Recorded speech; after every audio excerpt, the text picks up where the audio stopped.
Hi, everybody! Welcome! Welcome! Hi! Oh my God, we are here. We did it. Hi, guys. Hi, guys. How are you? Hi, Internet, if you are there. And if somebody's watching on the Internet, we have live streaming. We have actually 2 live streamings. So you should see this also online. Hi, everyone in the world watching this. Welcome to the introduction to security class. We have now class number 1 out of the 14 classes in the semester. If you don't know this is the first time this class is being given also online to everybody for free on the internet, and we register people, so you are here taking the class, and there are many other people actually taking the class online. As far, do you have official numbers of today? How many people? Up to, they were, so no, I mean registers total.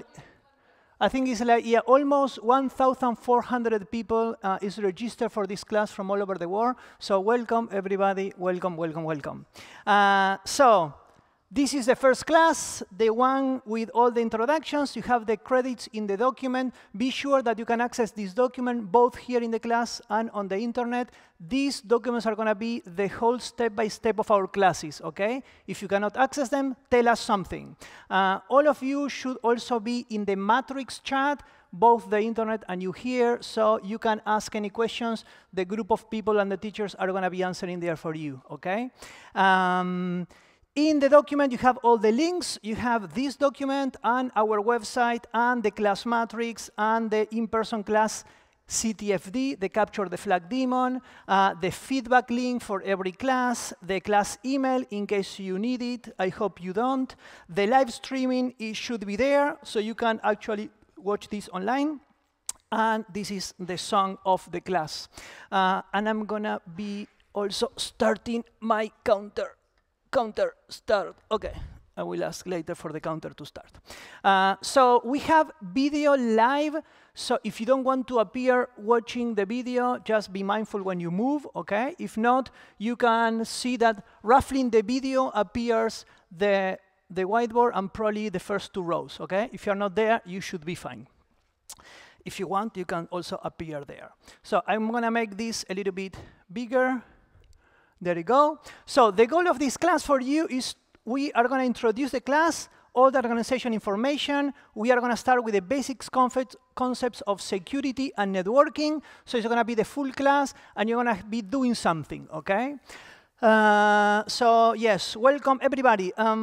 This is going to be a very practical hands-on class. We don't split this in lecture and labs. It's everything together. Everything we do, we are going to teach something, and then you try in the moment. And then we do exercises, and again, and again, and again. The whole class, the whole semester is going to be like this, OK? So every Thursday, we do the class here, and the 3 hours and something are going to be intense hands-on practice, OK?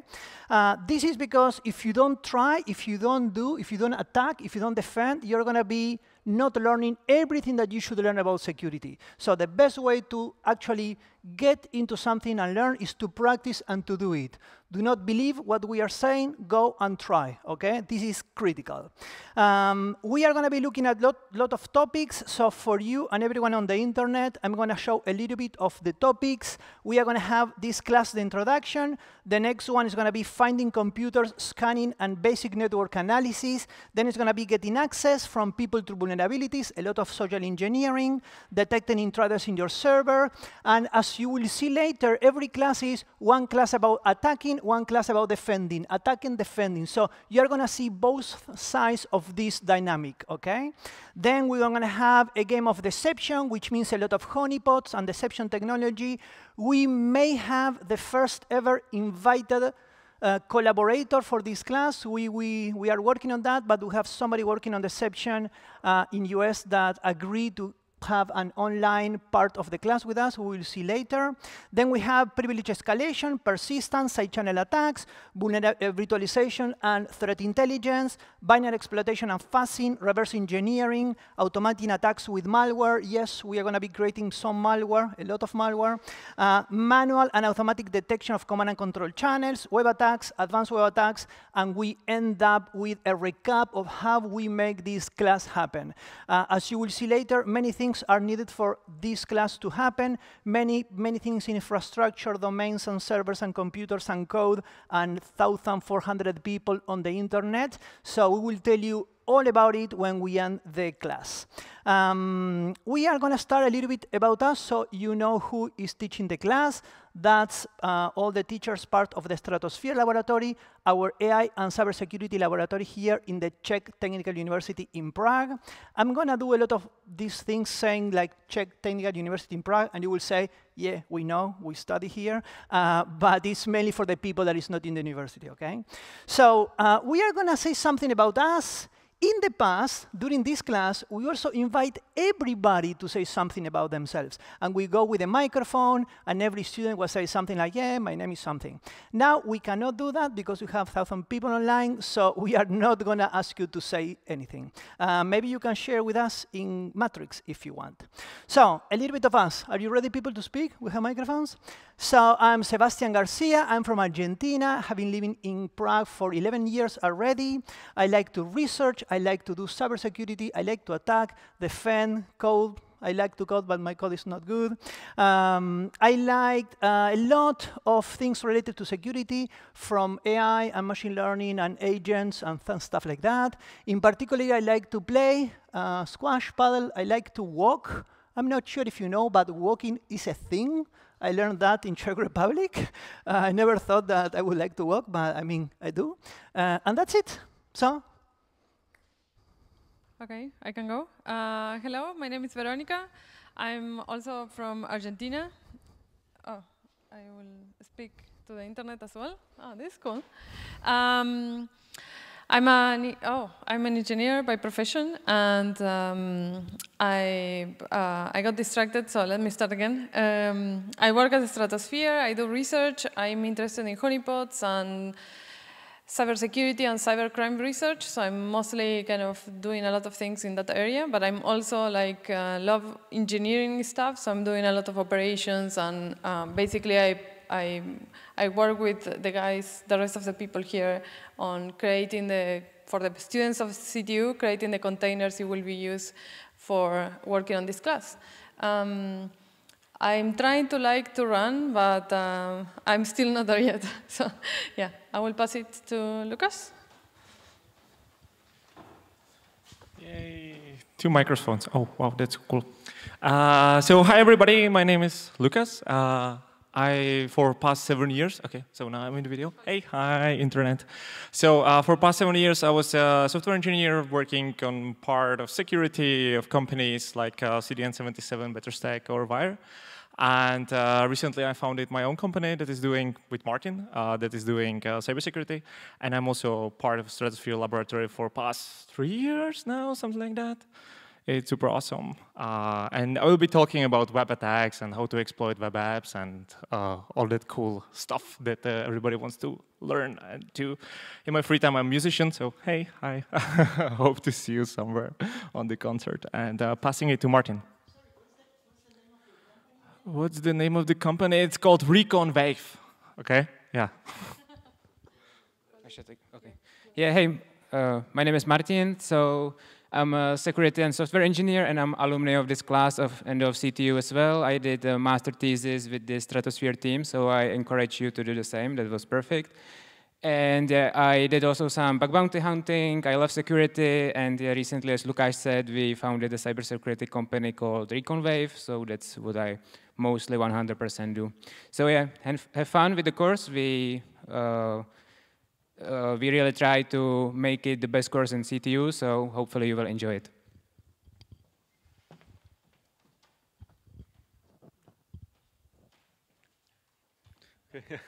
Hi everyone, it's nice to see all of you. Hi internet.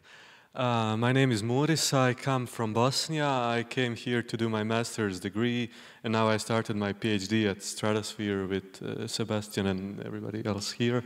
I'm mostly researching cyber deception and cyber defense and using large language models for defense and deception.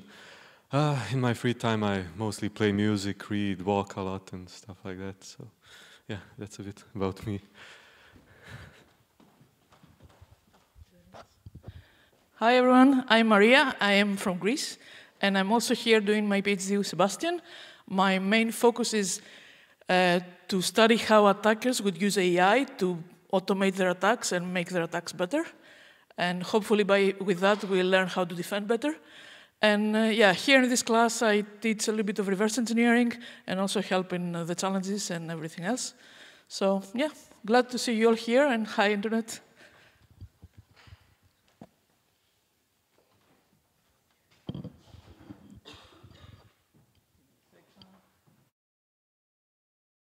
So, and also with us is Andrei Lukasz, that he's a little bit ill today, but I'm going to present him. You can see him here. Hi, Ondra. Hi, Ondra. He's watching us. So I will read and say that Ondra is a PhD student here at AIC Center, focusing on explainable AI and security, likes to play sports, travel and cook, passionate of football fan, or passionate football fan. So that's it for us. And we can start also saying that this class is going to have these two components I told you, you here in person. And because you are here, because you are registered in CVUT, and because we know you and we have kind of a legal agreement because you're a student, then we can give you access to the whole infrastructure that we prepare for this class. For this year, 2024, the online people that is doing the class will not have access to this infrastructure because it's inside the university for legal reasons. So that's why they are going to be using a second system that is offline to do all the tests and all the assignments and have the Docker containers. So also for all the people in the internet, this is going to be a hands-on practical class, okay? So for CTU students, there are different requirements. You need to approve the class, like we usually hear is called the Zapochet. So this is something that you need to do.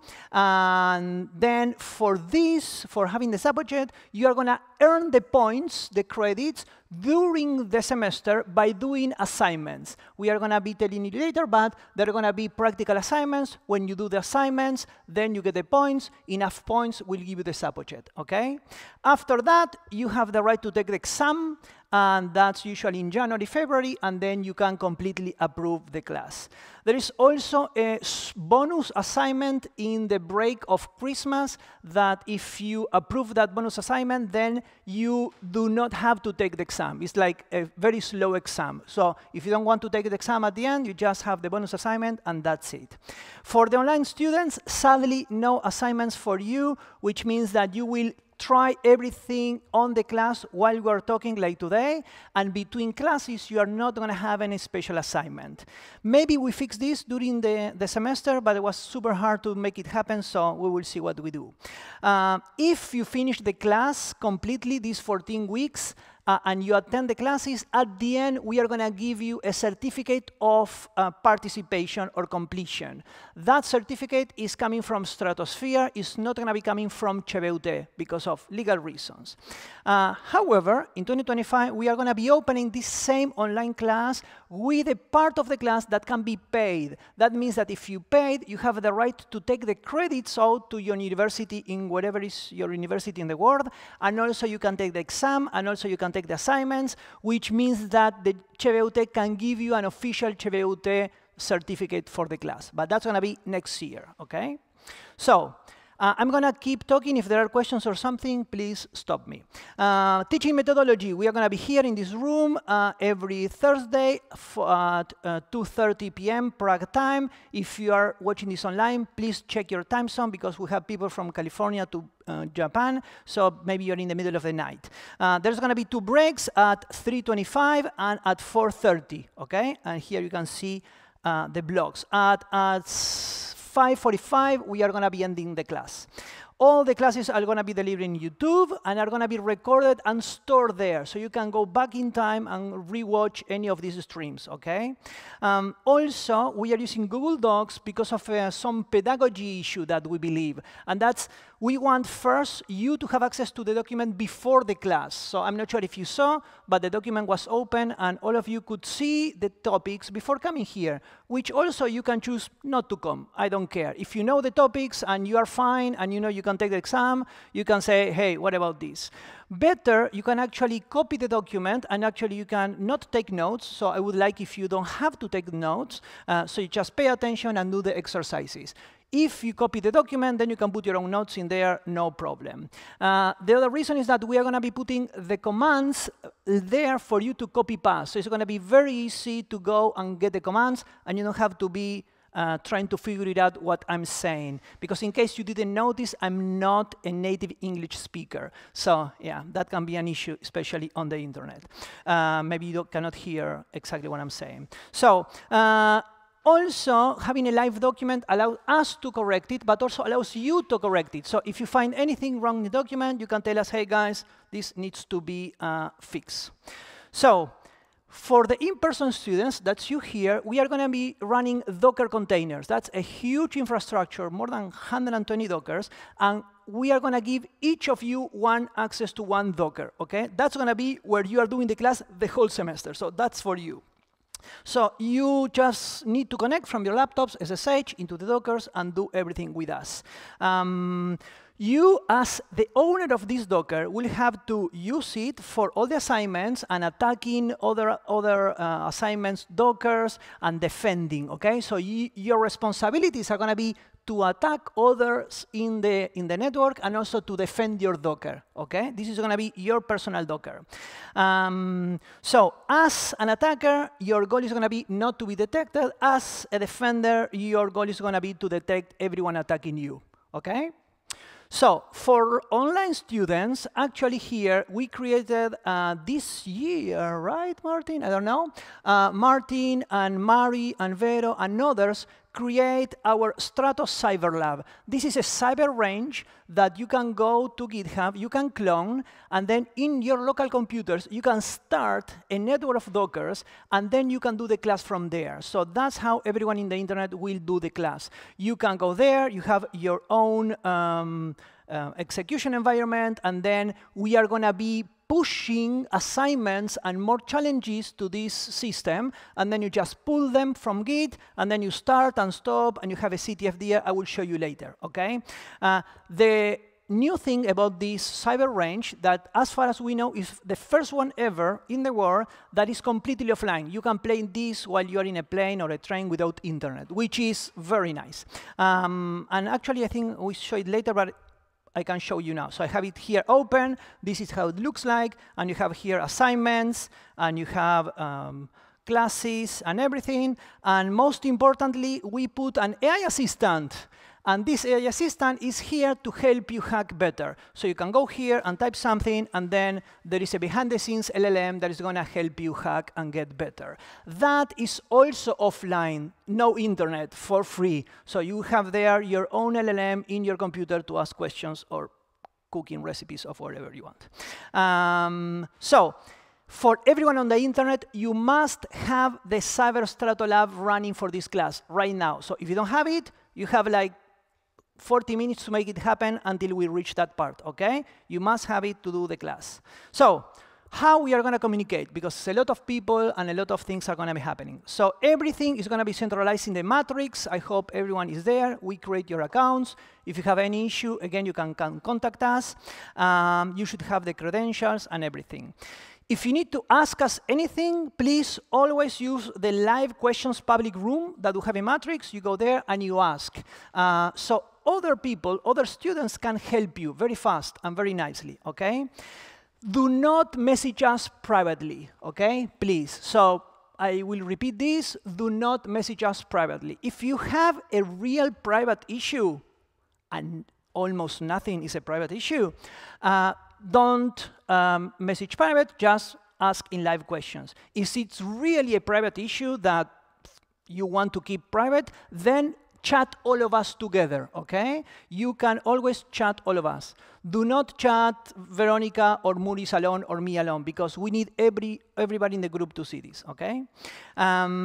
Please ask questions during the class. Interrupt me, interrupt us. Don't wait until the end of the class or tomorrow or Sunday to ask the questions. You have a question now and say, sorry, Sebastian, I didn't get that, or what you're talking about, or what you mean, okay? I'm going to keep talking. Please interrupt me. It's good. Yes? Clear with this one? Super. The same on the internet. Unfortunately, you cannot talk in the video internet, but you can chat in Matrix. Whatever you do, be sure that all of us can see, right? If it's an email, it's going to be all of us. Chat is going to be all of us. OK? So, class methodology. I told you already the class is going to be alternating between attacking and defense. These are the topics, roughly, that we are going to be looking into, so you have an idea where we are, OK? So at the end of the complete course, you should understand all the principles of security, how basic attacks are done, how to defend against them, and how to analyze attacks on the network. Roughly, this is what we are going to be doing, which is kind of a penetration test methodology. It's not the complete methodology, but it's going to take you far away in this place, OK? Yeah. Yes. Questions? And so some student, CTU student, is asking if they can take the class remotely. But there is a confusion because this year we have online students, and they thought like they have to come here. But as CTU students, you can, as long as you fill all the assignments and deadlines and exams on time, you don't have to come here physically if you don't want to. Like, you can.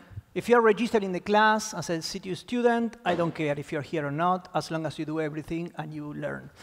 So you can be in a train, for all I care. Yeah. We would like to see you, because we like to see people, but that's it. Any other question? I know there is a lot of information. The document is there. But tell us, OK? OK, super. So let's jump into assignments. So you, to approve the class, the subject, you will have assignments. And that means almost every week during the class, at the end of the class, we are going to open the assignment and we'll say, there is something for you to do. We are going to be mysterious or something. And then we are preparing behind-the-scenes infrastructure, and the assignment will be open a little bit later, I think at 9 p.m. And then you go and you try to solve it. That means from your Dockers, you do whatever the assignment is asking you to do, OK? Yes, and then you are going to get some points when you put the flag in the capture the flag daemon. Is anyone here playing Capture the Flag tournaments or something? Somebody here? Somebody else? This? There? OK, so you know the dynamics. And if not, I can tell you. Capture the Flags are a type of game in cybersecurity where you are giving some assignment problem issue, and then you have to figure it out, how to solve it.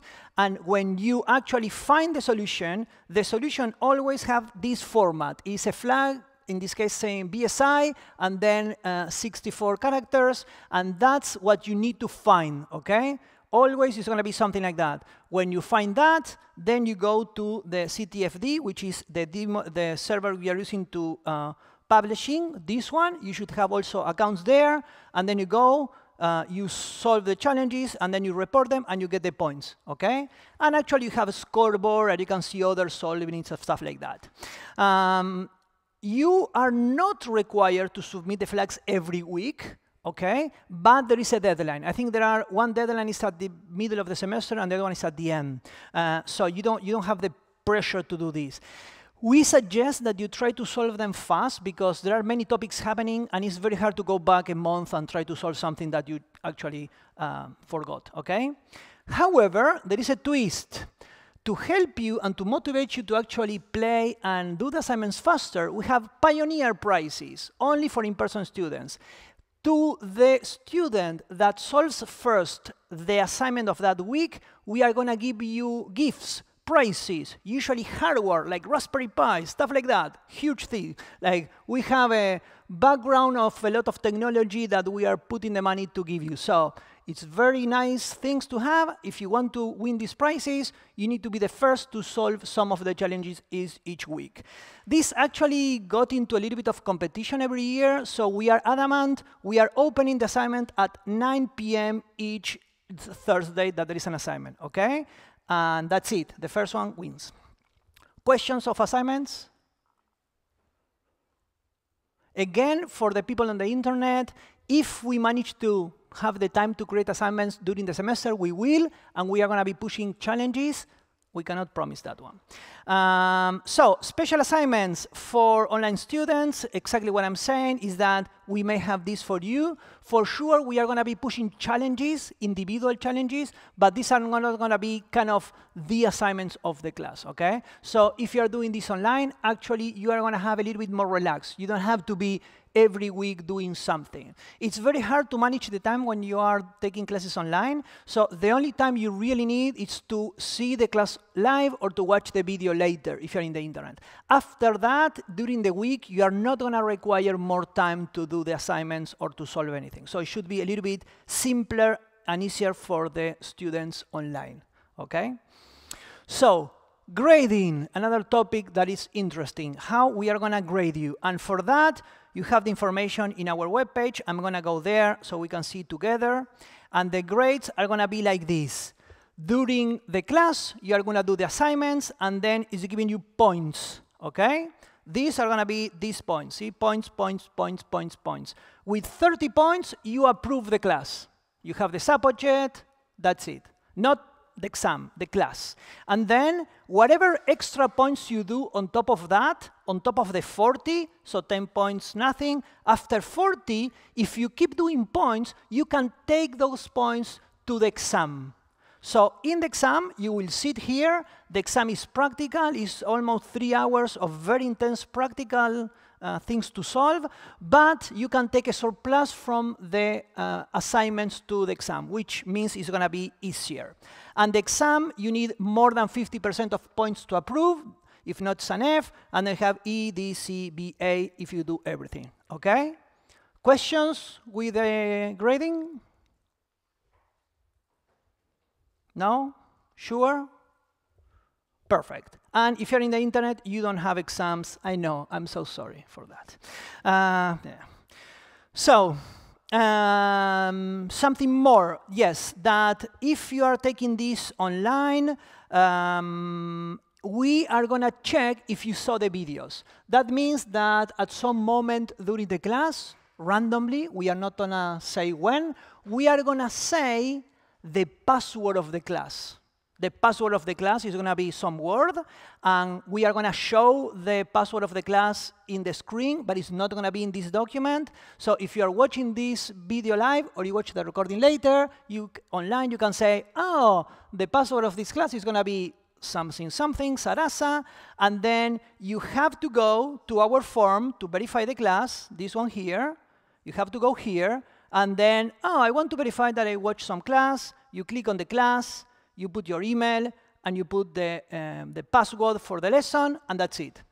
You must do the registration and verification online for at least 12 of the 14 classes, so you can miss 2, OK? If you're online, you don't do 2, it's fine. OK? Questions from the online people? No? OK, super. So, another topic. I'm not sure if the questions online, you say no, right? OK, super.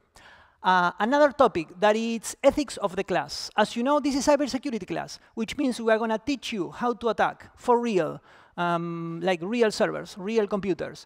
We are going to teach you how to defend a lot, which means we have some ethical background and ethical constraints. So please, you cannot attack others on the internet from your Dockers. If you have inside your Dockers, you cannot attack anyone in the internet, OK? Please don't. We know we are capturing all the traffic, seeing everything you're typing, so we will find out. So please don't do that. You can attack other things, but you cannot attack the infrastructure we are running this. So if you find one of the servers that is the CTFD server, for example, you cannot attack that, okay? No DDoS, no exploit, no nothing. Clear? This one, the infrastructure of the class, you cannot attack. You cannot attack the university from the university. That's actually very bad for you. I mean, it's easy to find out, so please don't do that. And if you're using eduroam, also remember that usually your account and name is tied to eduroam, so they know it's you. Yes, and you cannot use the Docker for other things that are not the class. So please, no crypto mining, no developing, no VS Code or stuff like that, okay? You know the drill. What you can do is that you can attack from the internet, the students' Dockers, and you can attack from your local Dockers the other students. That's you and your friends around. We don't care. So if from one Docker you want to attack another Docker for a student, that's fine, go, whatever. It happened in the past, many things, it's fine. Maybe the real question is, can you? I don't know. Maybe you can, maybe you cannot. We cannot have legal constraints from the people on the internet, and that's why we are not giving access to our infrastructure. Maybe in 2025, we will see.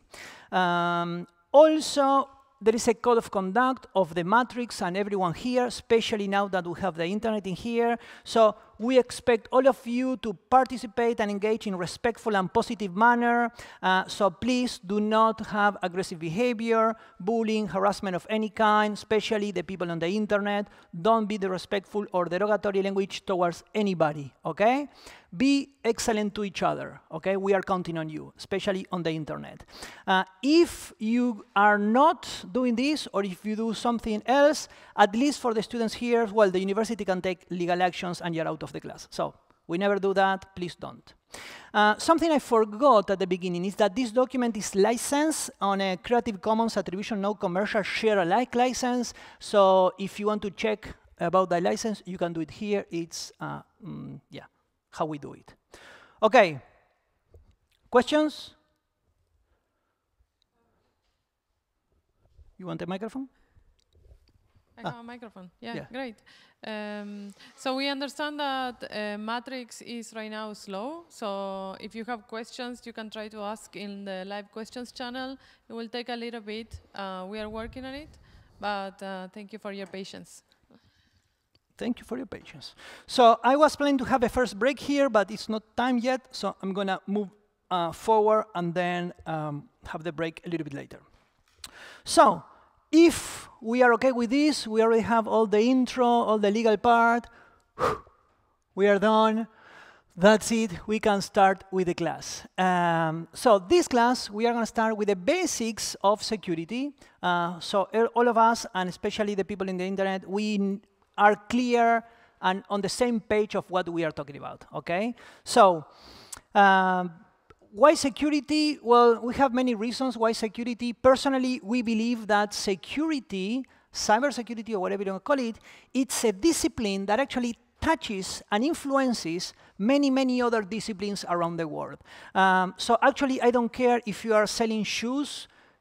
I'm sure you're selling shoes online, or you have a web page or an Instagram account or whatever, and then cybersecurity is important for you. If anybody takes over your account or your web page or your bank account or your Twitter or your Instagram or TikTok or whatever you have, then you're going to be concerned. So that means that whoever you are, if you're a doctor, a medic, or you are whatever, you are going to be interested in knowing about cybersecurity. So that's good for us. It means that our discipline is touching almost everything.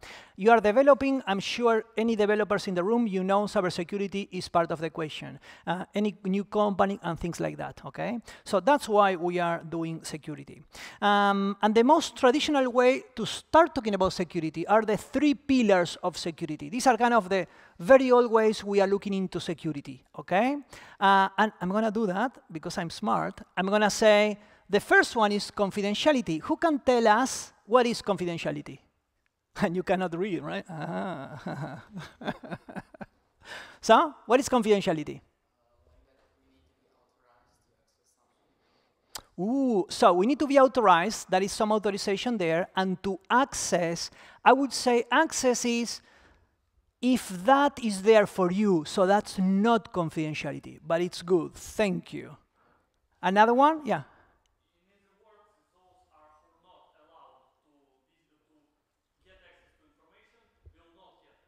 OK, so I will try to repeat the questions for the internet. So you're saying that you should be sure that you are allowed to.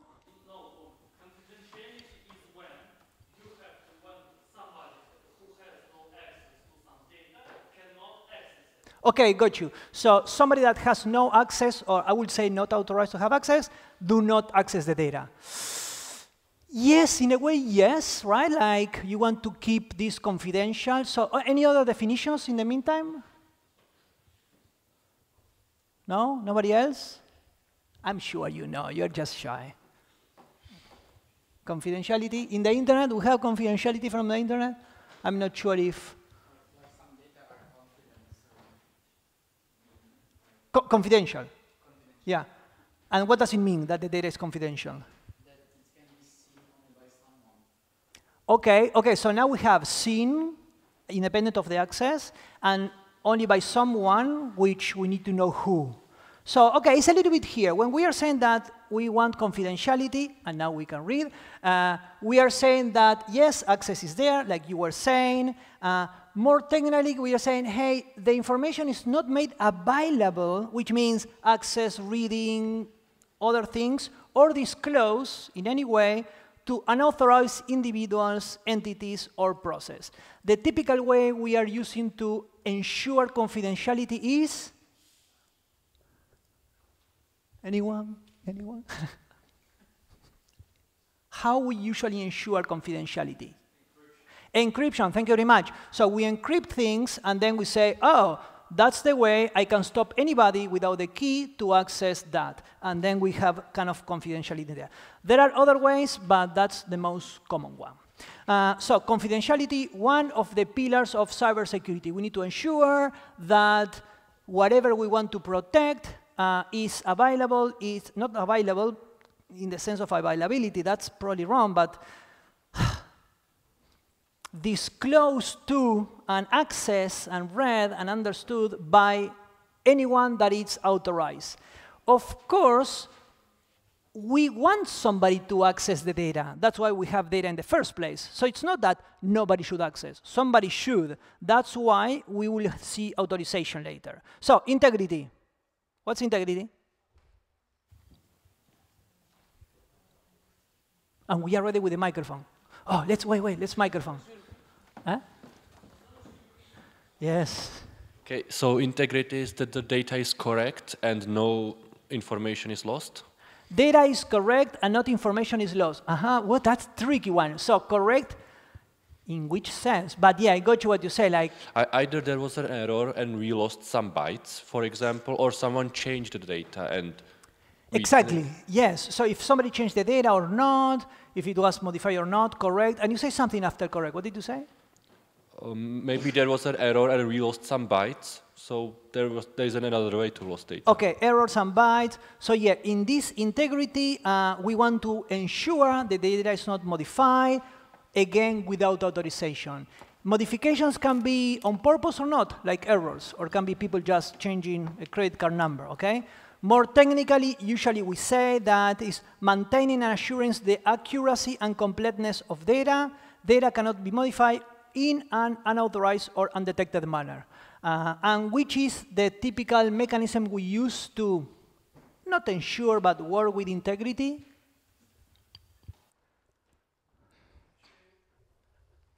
Hashing, thank you very much, yes. So hashing algorithms, like SHA-1, SHA-256, or whatever, are the typical ways we use, if we use it correctly, to actually ensure the integrity.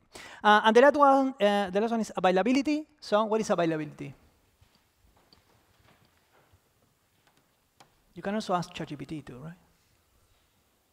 Availability? Oh, there. He was faster, sorry. So the availability is when authorized persons have the access to information we have. Authorized persons have access to the information. I think that's very nice. Do you want to say something more? Perfect. If somebody is not agreeing with this, you can tell us. But yes, in this one, We want actually to know, ensure that the data should be available, which means if I want the data and need the data, I will go to the data and the data should be there. Which is the typical attack that actually try to stop the availability?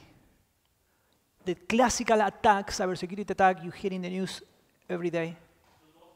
DDoS, denial of service, or the DDoS, the distributed denial of service. Like I just send you a lot of packets, for example, and that will stop the people accessing. Any attack that you can think about, I don't care if you're exploiting buffer overflowing, the DDoS, router, IoT, AI, whatever, you will be attacking some of these principles, or the availability, or the integrity, or the confidentiality, okay? There is a fourth one that is a little bit obscure, the non-repudiation. That means that people should not be able to deny that actually they did or sent something. Typically, we use for this like cryptographic signatures, but it's not a well-known principle. So that being said, we have two transversal pillars. The first one is authentication, and the other one is authorization. What's the difference? Who can tell me? Authentication first. There, we have somebody fast. Fast. Not you, Maurice. I'm sorry. I was talking about the question. Authentication is basically a proof of identity of those who call for data or for access. Identity that we need or we want to verify to access or something. We need to verify that we are the person we are claimed to be. Perfect. Like if we are CTU students, we should provide like ISIC or something else. Exactly. So we need to verify that you say whoever you say you are. Who can tell us ways we are checking this? Ways. Different manners in which we actually try to verify your identity. Yeah, logging in. No, go young. But logging in how? Yeah. Which type of login you mean? User and password. Or public key infrastructure to what else? Identity provider. That's very good, like Edu ID or stuff like that. However, how is Edu ID checking you? Because identity provider is kind of third-party organization that you say, hey, just take care of this, right? I don't want to do this. But how are they doing it? They check your personal information, for example. It's going to be some kind of governmental stuff. Very nice. So you're saying that, I'm repeating for the internet, they are checking some information or documents like ID, stuff like that. So if this is super official, you need to go sometimes to the bank and say, yeah, this is me, and then they check something, and then they give you. Government is harder. Yeah. What else? Biometrics, thank you very much. Like, for example, fingerprint, face, eyes. Honestly, I never saw eyes, but yeah, eyes in the movies appear, so why not? Yeah. What else? Voice. Voice actually is being used more and more lately, especially with AI.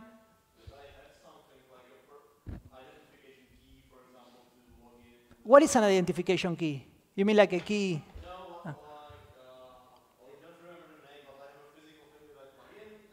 Very nice, like YubiKey. YubiKey is not supporting the class, just in case. But yeah, so these are physical things. We usually say that when we are putting a password, what we are doing is that we are having something we know, a password we know, right? In the case of the physical key, we are authenticating because something we have. We have a physical thing, a card, a something, right? Others are using the phone, right? Like, for example, sending an SMS to verify that this is me. And that's, again, something I have, my phone number. Or actually, they are using the authentication apps, right, with the rotating numbers, like used to be also hardware before. Again, something I have. In the biometrics, is something I am. I am my fingerprint. I am my something. I am my DNA. Please don't do that. So authentication goes there. What is authorization, then?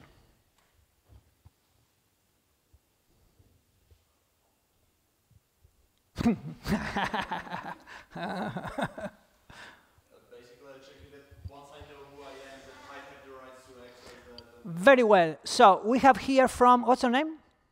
Lucas says that once I check that you is you, I need to actually see what you can do. So you are Lucas. What can Lucas do? Can Lucas delete the whole database? I hope not. I will check. Can Lucas send an email? I hope yes. Stuff like that, OK? So after the authentication, authorization is when we go to databases and we check who can do what, OK?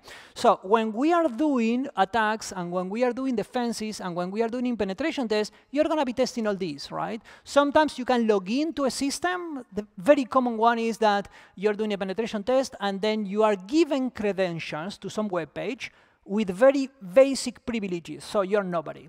And then you need to know, OK, I'm nobody, so if I try to delete the database, can I? And then what you are testing there is the authorization. Was the administrator smart enough to go and realize who can access and who can delete? This is not easy. You're talking about groups and then share keys. It's kind of a problem. So this is some of the tests you're going to be doing, OK? Questions? How is the internet doing? Is fine? Is alive? Video, OK, super. The mainstreaming, perfect. Actually, I didn't put the link for the backup streaming, but you have them if you need, yeah. No questions? We have a microphone if you want. No? OK. So after we have the basics of security, we are going to check what is an attack. And please remember, I think like in 15:20 we said there's going to be the break. I'm not lost, right? Yes, yeah. So we have some minutes. So what is an attack? I'm going to hide it. What is an attack? Who can tell us?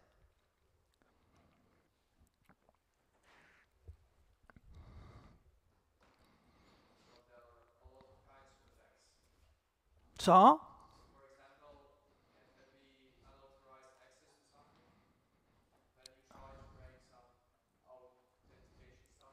Yes, and how can you give me a more general definition, for example, if I'm not breaking something?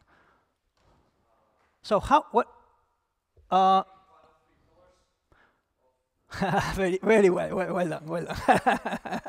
Whatever attacks, so I'm repeating for the internet again. How is your name again? Vlad?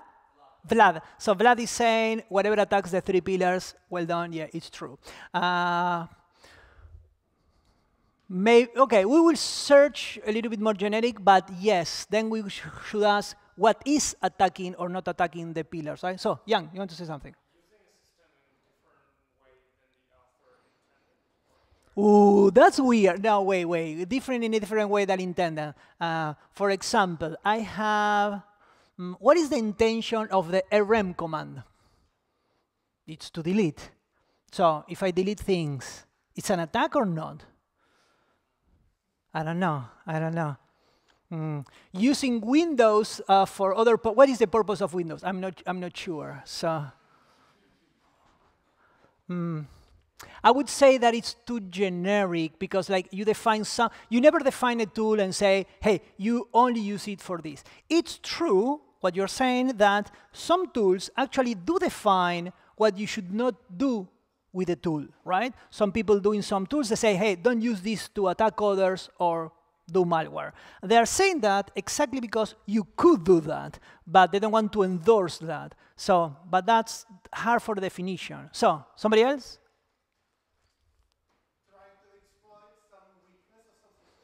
Try to exploit a weakness on a system. OK.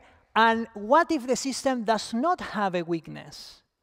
Or, oh, well done. OK, every system may have a weakness, like a weaknesses. Yeah, a weakness. Oh, I'm stuck now. So systems can be weak, sure. Maybe we know, maybe we don't.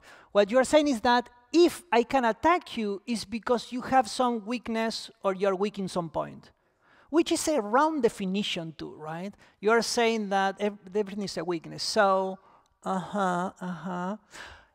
let's go back to the RM example. I go to your computer and I do RM everything. What is the weakness? I have authorization to get to your computer. I have everything. I just decided to delete everything. But I do have. He gave it to me. He said, sure, sure, this is my computer. Go play with me. And then I went and deleted everything. Yeah, exactly. Well done. It's the trust, right? So probably or my psyche too, like can happen.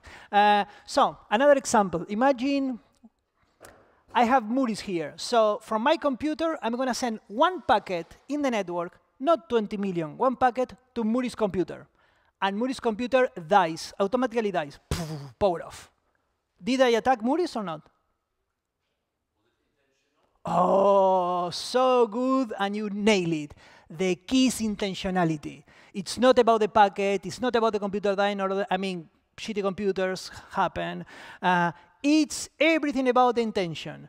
If I have the intentionality to do that, then this should be considered an attack. If I didn't, I don't know, I'm sending packets, it's your issue, I don't know, then this is not an attack. And yes, this is a shitty way of looking at security, but it's the real one. That's it. There is no other.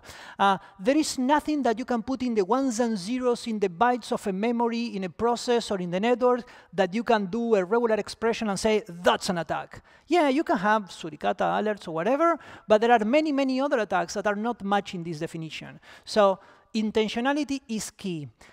So much it's key that even in legal aspects, for example, in legal court in US, many, many times the judge is sending people to jail because they believe they have the intentionality for attacking, and they didn't do anything. For example, you have developers that they were developing remote access tools, RATs, remote access tools like VNC or how is the other one? There is a VNC and there is another one, PC Anywhere or these tools, right? TeamViewer or stuff like that. So they developed tools like this, and they went to jail because somebody used the tool to attack and infect 100 million people, maybe too much, let's say 100,000, and stole the credentials. And when the judge asked, he said, hey, I didn't do the attacks, I just created a tool. I said, well, but this has the intentionality for malicious purposes, and they went to jail. And then we have other people that actually created remote access Trojans, which are the same tools, but explicitly for these malicious purposes. So sometimes it's not about your technical capabilities, it's about the intentionalities you have, especially in legal cases. We are not going to go legal here, but if you're attacking, for example, some country or doing a pen test to a country, there are very specific rules of what the country considers access to a computer. Sometimes access means having an account, sometimes access means one packet arrived. So you go to jail anyway. So all in all, the attack is about intentionality, okay? So what about the difference, what is a normal traffic? Now we go a little more into the network. What is the normal traffic and the attacks? What's the difference in here? What do you think are the main difference between network traffic that is an attack and network traffic that is not?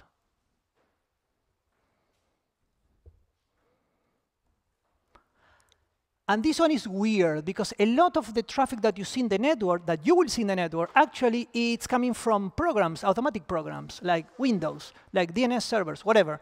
So it is very hard to have intentionality here. So we will go deep into this question later, but there are many behaviors in the network that we are trying to pinpoint and separate. But all in all, it's not easy to separate what is benign traffic from whatever is an attack or malicious later, okay? So, questions so far? I think we are in time for the break, right? Yeah, okay. Oh, super. So how long is the break? 10 minutes. So we are going to in a break. There are going to be 2 only. Remember, 10 minutes and we are back, okay? And also for the internet. So go get something that you want.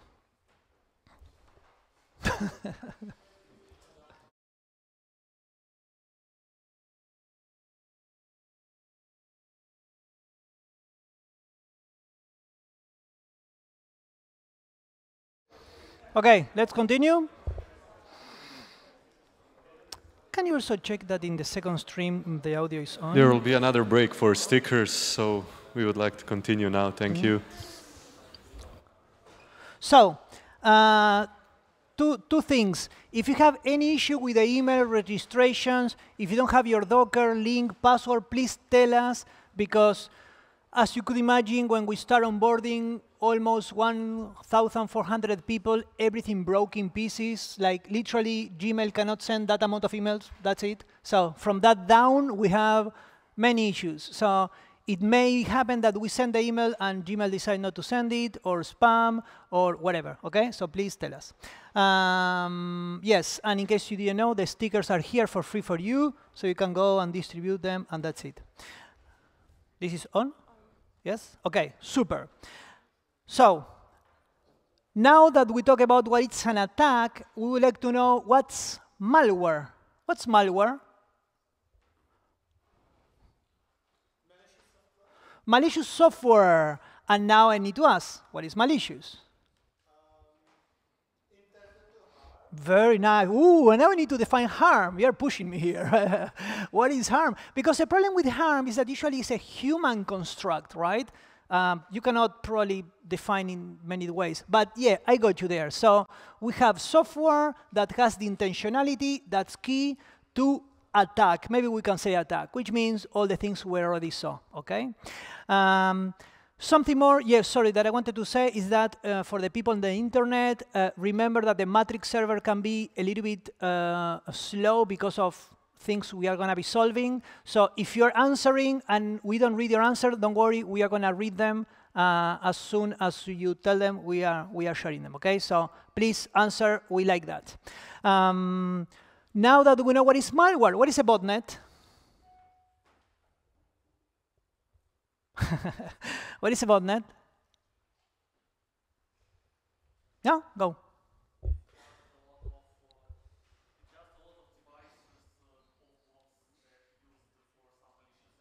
A lot of devices used for malicious intent. Do you agree or disagree with, how was your name again? Dimitri. Do you agree or disagree with Dimitri? If you don't want your name to appear on the internet, just create a new one. I don't care. Now, who agrees with Dimitri?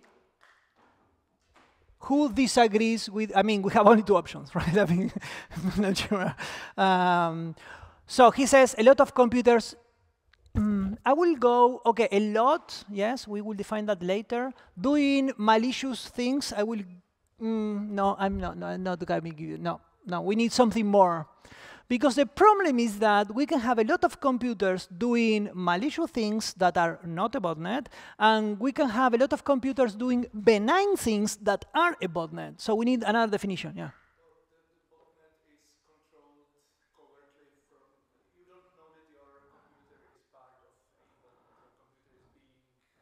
That's true. You may or may not know, depending if it's your botnet or not. I don't know. I don't want to judge you here. If you are an owner of a botnet, I'm super fine. But the problem is that that's true, but does not define what the botnet is. So what is the botnet? Interconnected computer is much better. So these computers need not only to be there, but they need to be kind of communicating. Usually, we don't communicate them. Let me rephrase that. The owners of botnets do not communicate them to each other, but only with some central server that we usually call the command and control server. There can be many. We are not going to go into infrastructures of botnets. There are many too.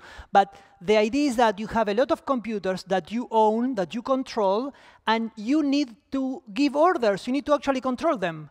So yes, you have them, and then I need to tell you, go, attack, stop attacking, send emails, stop sending emails, go to some YouTube video, for sure, right? That's how advertising works. So the thing is that you need to give orders to a lot of computers. That means they should kind of be connected. However, there are some characteristics. First, you need a frequency. You need to give orders with some frequency and periodicity, because the power of botnets is in the numbers.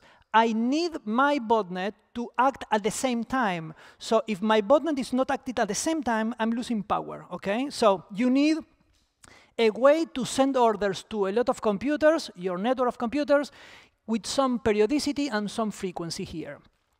However, with this definition of a botnet, a network of bot, it doesn't mean that you have to be malicious. Actually, there are many botnets that are not malicious. I'm not sure if you know of this program called SETI at home. SETI, like searching for extraterrestrial intelligence. That is a US program for the last 50 years.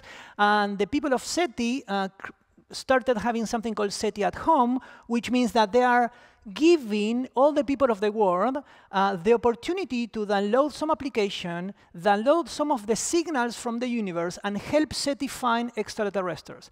And that is awesome and worked very nice, crazy good. It was such a success that now there is a platform that you can download that I forgot the name. If somebody remembers, can tell me. And then you download this program, and you can choose which project you want to collaborate and say, oh, I'm going to give my CPU and bandwidth and memory to these people that is, I don't know, doing something distribute. So you can be part of a botnet without being malicious, okay? That being said, Microsoft keeps control of all the Windows installations of the world, and they can connect and do stuff like updates, which means technically it's a botnet too, right? They have some control there. So we have the communication, the networking, the frequency, the access, and now we need a command and control channel. So we have a command and control channel, and then we have a command and control server. So the server is where the owner or bot master is, and the channel is any way we can control the botnet. We are going to be looking at this more later. And we have many other types of attacks for sure, okay? So now that we are out with the basics, questions before we continue? Questions? No? Internet? You have questions, internet? I will give you 30 seconds for the delay.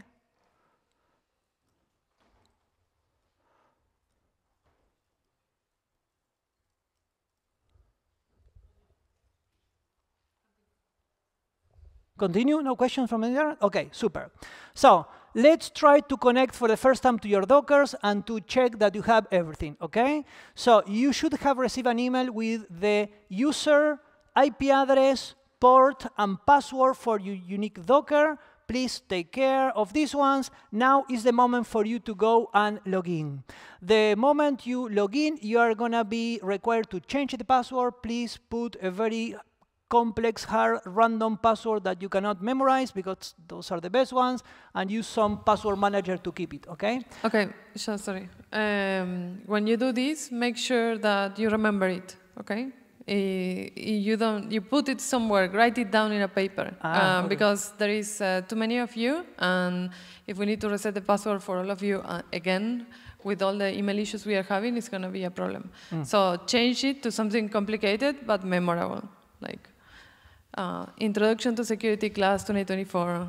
This is great, something like that. I would prefer a password manager, but whatever rocks your boat.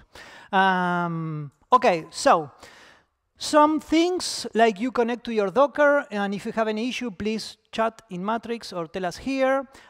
Do not remove the authorized keys that we, the teachers, have in your Docker, please. We need to administer your Docker, like install things, remove things. When you're running processes that are eating the CPU, we need to kill them. So don't go and delete our keys, because yes, we can recover, but we are going to get angry. Please do not delete the whole Docker. Yes, we need to say this because it happened. So please don't delete the whole Docker. And Veronica here has a message. Do you want to give us a message? Yes. Some people in the past have tried to fork bomb the containers. It works, believe us. It worked in the past, to be fair. Not anymore, right? Not anymore, for sure, 100%, 99.99%. Anyway, because, as I already said, there is many of you, and it's been already tried. So we ask you, please, pretty please, don't do it again. Thank you. And any other, forking processes, exhausting memory, and other stuff. Thanks. There you go. We have a warm-up time, but before this, I'm going to address the internet.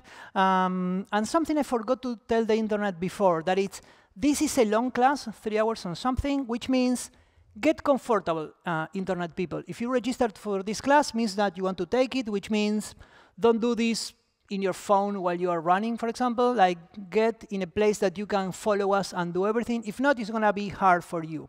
And also, I wanted to say that if you have any question or anything on the internet on here, like also ask a question, but also answer questions and help others, OK?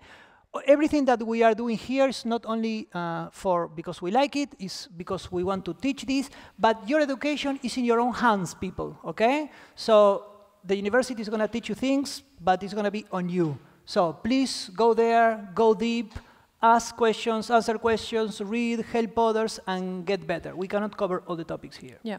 And another thing is that mostly for the people on the internet watching the stream, like over there, I think, I see a lot of you chatting on the YouTube. Remember that it's better to ask questions on Matrix, because the YouTube questions or whatever you ask there is going to be lost. So when you ask questions in Matrix, you help everybody else to learn from your questions. So try to go there, even if it's a bit slow. Yeah, I know. Sorry. I know that all of you are, or most of you are used to chat on YouTube while you're watching something, but we cannot follow that. So please have the matrix open there for you. So if you are online and you have the StratoCyberLab running, then you should have something like this. We already showed before. And in the bottom, you have the open terminal in a tab. So you have this one here that when you click, ta-da, you have a terminal. By the way, you can also have that right now if you're here. So this is locally in my computer, and there are several Dockers running behind the scenes, and you can do things, and you can type, and you can do whatever. What's happening here is that you, as owner of your computer, are accessing a web page, and that web page is using a library that is called WebSSH to log in to one of the Dockers. So this is a real Docker computer in your computer, which means that that is also for you, and you can install things, you can attack from there your other Dockers, that's completely fine, okay? And you will find other Dockers in that network. So if you're taking the class online, this is the moment to open your StratoCyberLab, go into your terminal, and in the same way that here in the class, we have a warm-up exercise, which means that we want all of you now to go to your Dockers and on the internet and find the flag. Did I say it correctly? That's enough? So find the flag. You have a couple of minutes. Go and do whatever you can in your Docker. Like here, for example, I'm here in your Docker. So you, I don't know, go and find the flag. I will give you a couple of minutes. The same for you in the internet. If you're in the StratoCyberLab, yes, there you go. You can find the flag.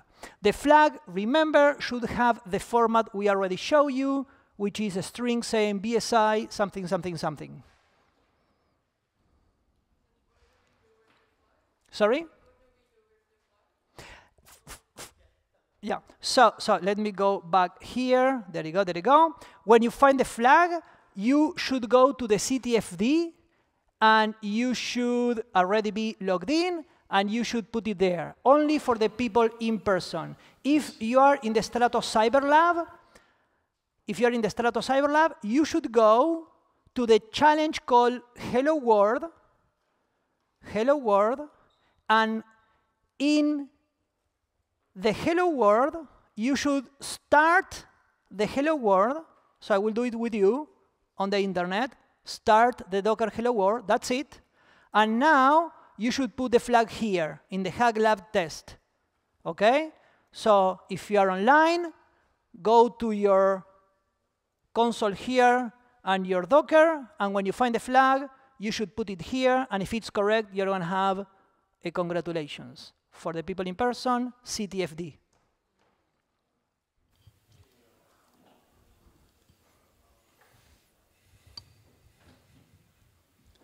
I see some people not finding the flag. Did you already find it, or you give up? There's 50 solves. 50 solves. Wow.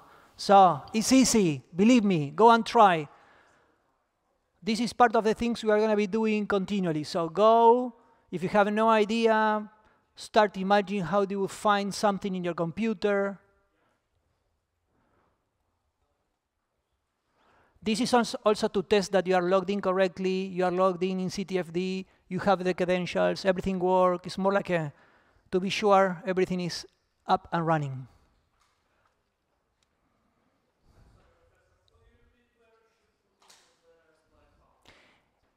So you should go to the CTFD that if you go up to the document, I'm going to go, oh, sorry, I will search for that. This one, wait for me, CTFD, CTFD, CTFD, here. If you go to CTFD BSY CTU, oh, I already have open. Then you can log in. You should have received your user and password. And then you go to challenges. Do you remember the name of the challenge? That was easy. That was easy is the name of the challenge. Yeah, the only one that is open for you. Yeah. So you click, can I click on my, I'm not logging, so you are not going to see that. Yeah. You click on the challenge, and then that was easy. It's going to tell you, put here the flag. You put the flag, and if it's correct, that's it. If you have questions, ask questions. If in the internet you have questions, also ask. 60. Yeah. A lot of people on the internet is asking about the recording and when they will be available. They are also talking about you mentioned a password and they want to know about that. Oh yes, password, yeah. So I didn't do that. Huh? I need to say it, right?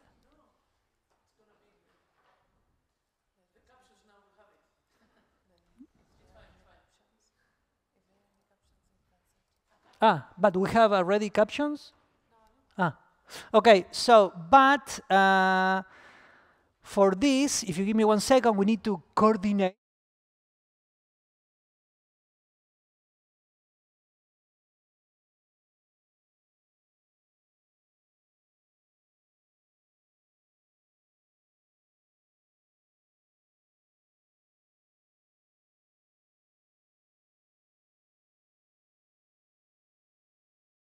Sorry, we were coordinating how to show the password while you are warming up. It's very hard to actually do something in your computer in a live streaming and not show your computer to the rest of the world. So I would like to avoid that.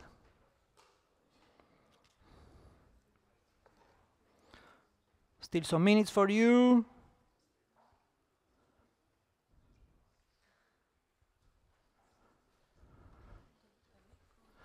The link, yeah. So, yeah.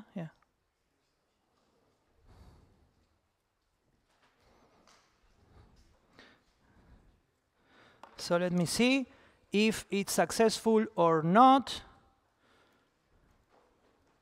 Oh, there you go. So if you are on the internet, this is the secret password of the class for you. I can zoom in a little bit for you. I'm going to say it once. And the password is minúsculo. And that's it. So it's going to be in the recording if you're watching this later. It's not going to be on the document, OK? This is your secret password in the internet to verify that you attended the class. That's it. So can we continue? Questions? No? Internet questions? No? Perfect. So I wanted to say something more about the StratoCyberLab, and I forgot what it was. OK, so for the CTU students, we created a StratoCyberLab initially early this year, Martin and Mary. So because we have a lot of feedback from students that they wanted to try things at home. So during this class, we give you a Docker container where you can log in via SSH. Hopefully, you are all in, right? But if you want to try things at home and play and create challenges, or maybe I don't know, break things in your own home, you are more than welcome to try this environment, and maybe you can create interesting challenges, do a PR, a pull request in GitHub, and maybe other students will benefit as well. This was the original idea that now we are adapting for online students as well, right? So feel free to go there and try it as well, but for the class and as class assignments, you will need to use the Docker that we created for you. Yeah. The concern was that the students finish the class, and it's very hard to keep 13 assignments during the whole semester up because of resources, literally. So after some time, we took the assignments down. And what happened is that then the students want to go to the exam, and they want to practice, and the assignments are not up anymore. So that's why Veronica was saying we created this offline StratoCyberLab, okay? So if everyone did it, we can continue. Anyone, can we say how to solve it? Yeah, I can show how to solve it. If I'm here in my Docker assignment, sorry, my Docker, just like you, and I just list files. So I'm gonna be showing later, but ls to these files. If you know Linux, Unix commands, awesome. If you don't, please practice, because we're gonna be needing a lot of this. You are gonna be listing, and I can show this here, listing all the files that the -a, long listing, that's the L, and then human sizes in H. And if you do that in the same folder directory that you logged in, exactly there, you will see a lot of files. And these files contain one called .flag.txt. So if you just do a cat of the .flag.txt, you will find the flag, and that was the file you need to put, okay? The files that start with the character dot are considered hidden by the system, which means that if you do something like that or like that, you are not going to see those files. That's why you need to do the A to see the files, okay? Very simple, straightforward, and already in the mentality of, yeah, you need to solve the problem, go see what you have to do, okay? So let's continue with the commands for Linux. PS, to list processes. List processes, and in this case, if you copy paste this and you go to your Docker and you press, you are going to see processes in your computer. In this case, it includes SSHD because it's the one used to log in. And then we have many sessions logged in my Docker, okay? These processes are all running, and you can use -a to show all the users, not just you, because you are logged in there. If you see ID, you will see I'm logged as root, but other processes may not belong to root. So -a shows all the users. -f actually displays the rest of the columns, like user ID, process ID, parent process, CPU usage, process start time, and others. And X means include all the process, even if they don't have a controlling terminal. I, as a user, I have a controlling terminal. Other processes are in the background. They don't have a controlling terminal. So to see those, you use X, okay? That is for listing processes. Then we have cat, the program to see or to access the content of files. So if you do something like cat, etc password, you should see the content of that file in your screen. Technically speaking, cat is a program that takes something, standard input, and pushes in the standard output, whatever that is, in this case, the display, but you can use it to see content of files or to pass content to another processes, okay? So if config, the program to actually see the information about your network. Also, you can do IP. We are going to be using IP later, but if config is the traditional one. So if you do if config enter, you will see your network configuration interfaces. So I have two interfaces. One is called ETH0, and the other is called LO for loopback. That is the interface, loopback, used by the processes to talk to each other without going to the network. Everyone talking in the local host is talking to each other in the loopback, and this one is the main network interface, okay? Everyone can see this? Is it true? Does it work? Yes? Perfect. If you do ifconfig, you will see a lot of information. The most important one is your IP address. That's the IP assigned to your Docker. Also, you will see your MAC address for Ethernet and other things like receive packets and others, okay? Another command, for example, is ping, very famous command. Ping, it's a program that is sending ICMP echo request packets to the network, which is the traditional way of asking for ICMP back, saying that the computer is up. So if you try this, you will find that, yes, you can ping the computer 1111, which belongs to, who knows 1111? Very famous IP.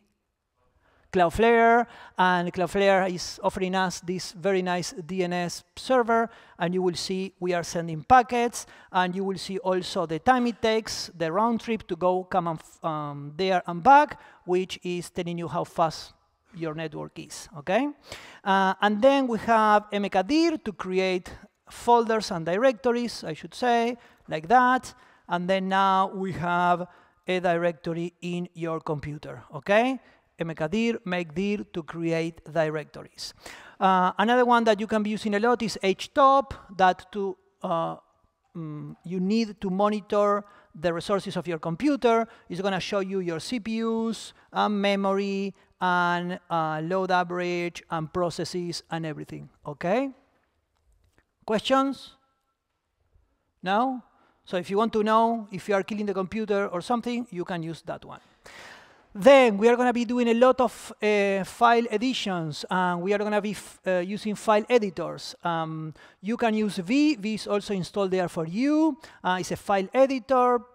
You can use any editor you want, as long as it's V. And you can use V for editing files. If you don't know V and you want to learn, there are many places that you can learn this. I will give just the basics. When you use V, the new thing or the weird thing about V is that it has two modes of operation. One mode of operation is called command, and the other one is called insert. So now I'm in V. If I press, for example, the letter M, I'm pressing M, but no M appears because I'm not in insertion mode. I'm in command mode. That means I'm controlling the editor. If you want to actually type, you need to go into the other mode that is the insert mode. You can see here a small diagram. So for example, to go into the insert mode, you can press the letter I, small or large. So you press I, and now I'm in insert mode. And then when I press M, I actually write M. So this is a very powerful editor for a lot of things. I'm not going to go deeper in here.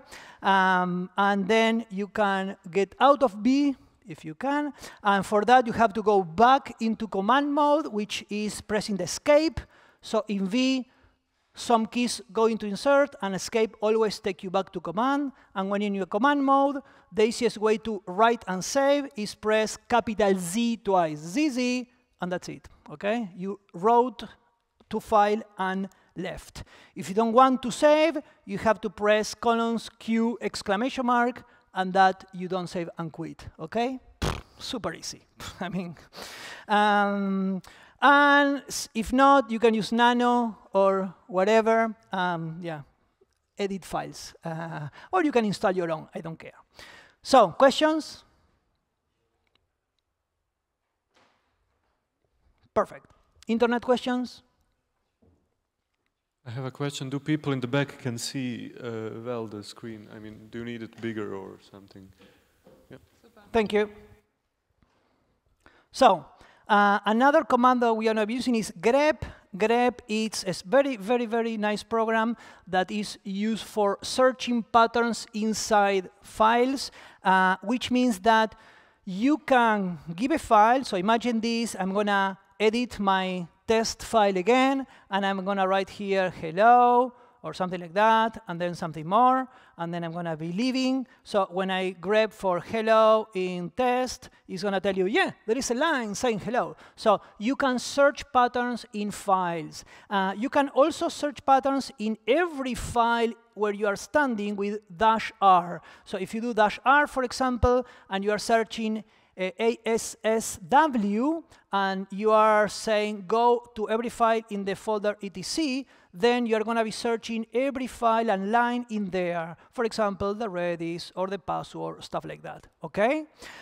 It may not seem like that, but the technology and science put behind making grep is outstanding. You can go to the internet and search. The people making grep are geniuses, and they did one of the most fastest grep regep searchers in the world.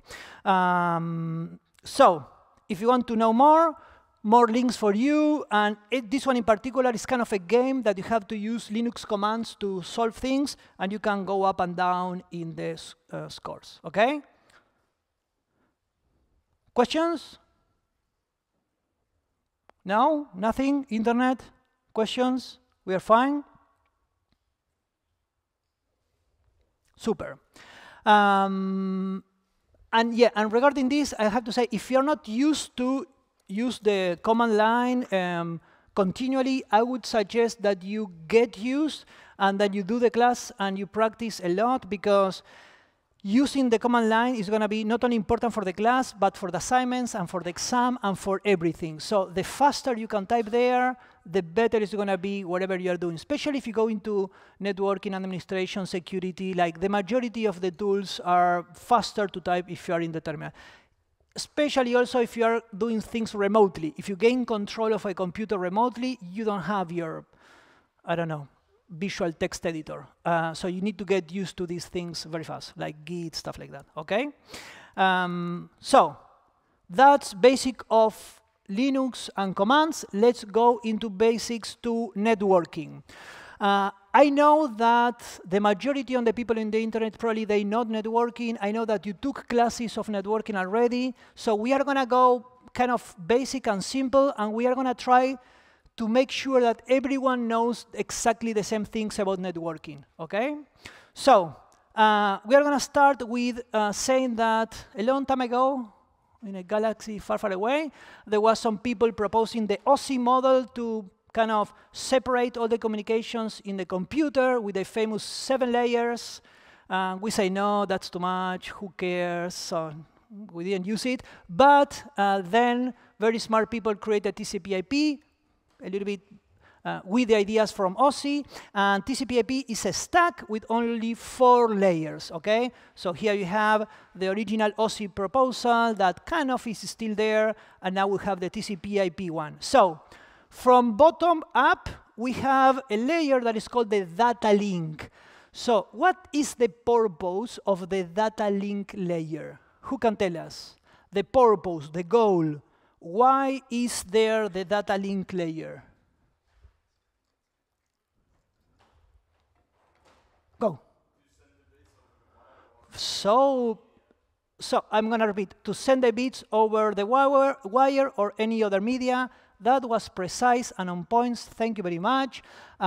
One of the ways to say it is, yes, this is the layer that has the responsibility, technically we say, to communicate with a medium, which literally means this is the layer that knows, hey, I have a copper cable. Well, I need to know about voltages and amperes and frequencies of electromagnetism. This is the layer that has the knowledge of how to get out of your computer into whatever you want to send, okay? That is the link of the data. So which typical mediums do we have here? What are the traditional ways where we are using to send data? Ethernet cable, which means copper cable somehow, or whatever you're using now. What else? Optical cables, right? Super, super common. And now, I'm not sure you, but a lot of houses in Europe and Czech Republic, the optical fiber is going through until your router at home. So you actually have optical cables at home. So what else? The air. How would you do that with air? But that's not air, right? We are in a physics discussion now. Okay, with air, I will go with sound, for example, right? We have been using sound for transmission for a long time. So yeah, air, literally air can be used. Electromagnetism, for sure. For example, which protocols would you know using electromagnetism to send data? Wi-Fi, 800. 3G, 4G, 5G, 6G, whatever. All of these ones, true story, are there, different frequencies. What else? Bluetooth, thank you very much. What else? Radio, right? Like, yeah, packet radio, one of the first ways of sending data, even before the internet existed, was packet radio. So packet radio, what else? Physical, the famous sneaker network. Wow, sneaker network, you mean like sneakers network. You just grab the disk and you run with your sneakers, and that was how we did it in the old times. Yeah, sneaker network is a way. Technically, we don't have a data link there, but then you connect the network, the disk, and then you have it. Okay, what else? There are some weird ones. For example, Mac computers, they have an AirDrop. I'm not sure if you use it. AirDrop, if it's a completely new protocol. This is not Bluetooth, radio, Wi-Fi. It's their own frequency for their own things. That's also. What else? We have many, right? Whatever you can use. Light in many ways, right? Also with lasers, optic, or others. We have even people trying pigeons, right? TCP over pigeons is a real thing, and they were sending pigeons with messages. So whatever you have there is part of the data link. So now, yeah, and we have even infrared, right? IRDA there. So on top of this, now that we know how to send stuff to the network, on top, TCP/IP defines the internet layer. So what is the purpose and goal of the internet layer? And if the internet is answering, you can tell me. Internet.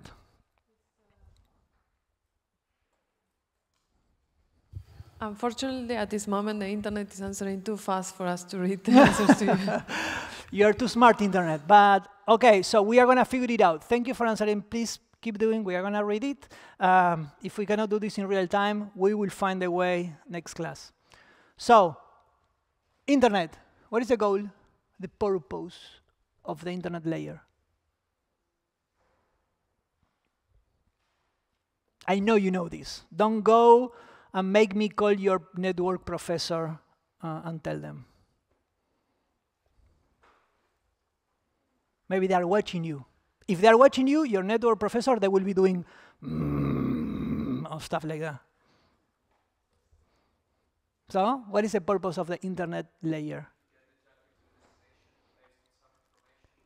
Oh, that was good. That was good, but it was too generic. Like transmitting something to somebody somehow. I will go. Okay, different question. Which is the minimum, the lower layer that you need to reach to communicate to computers? So you have data link, internet, transport, and application. Which is the minimum you have to go up to actually communicate between two computers? Internet says, wait for me, you said it was, wait for me, not Adam, no. How was your name? Vlad. Do you agree with Vlad? Agree? Somebody agrees? Yes. Which is the minimum level, I don't know how to say this, of the layers, data link, internet, transport, application, that you need to go up in order to communicate to computers? And Vlad says the internet layer. And I'm asking, do you agree? Or you, the internet agrees, or you disagree? We have, oh, transport here says, wait for me, wait for me, wait for me, wait for me. Adam, what do you, Adam? Lucas. Are you sure? Oh, okay. I have to ask. So, Lucas says transport. Do you agree with Lucas or you disagree with Lucas? Huh? Agree, agree. The rest? No answer. It's a kind of a middle ground. So actually, no, the first layer is the data link. If you have data link, you have literally two cables connecting, well, one cable connecting two computers. That's enough for communication. You don't need the internet layer, nothing. Actually, that's how it was done before.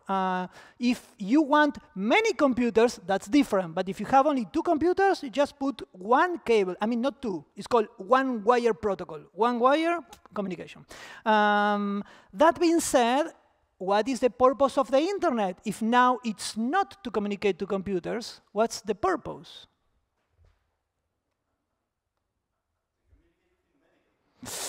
Okay, that's good. And a little bit more. What's the key? Because we can talk token ring. Token ring, many computers, no internet. So frame relay also. X25. My dad told me X25. I have no idea what it is.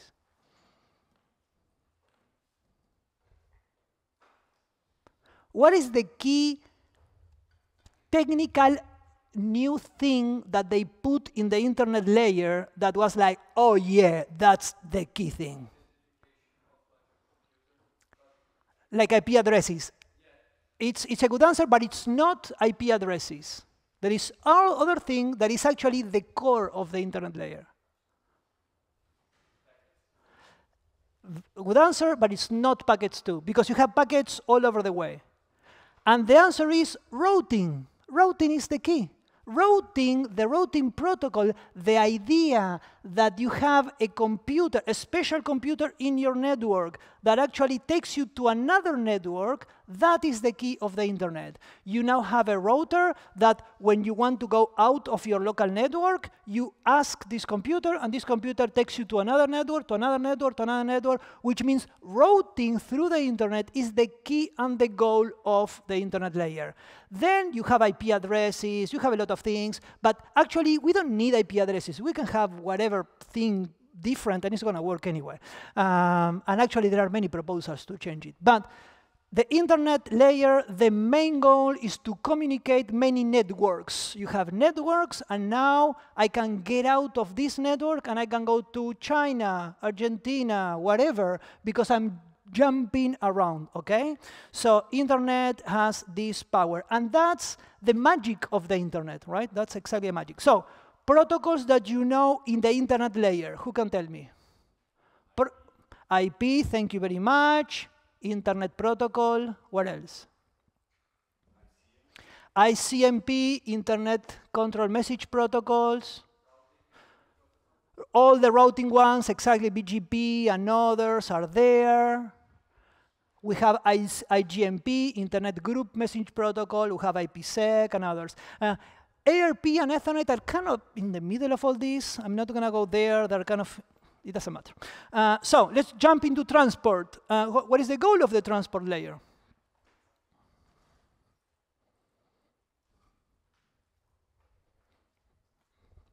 Internet?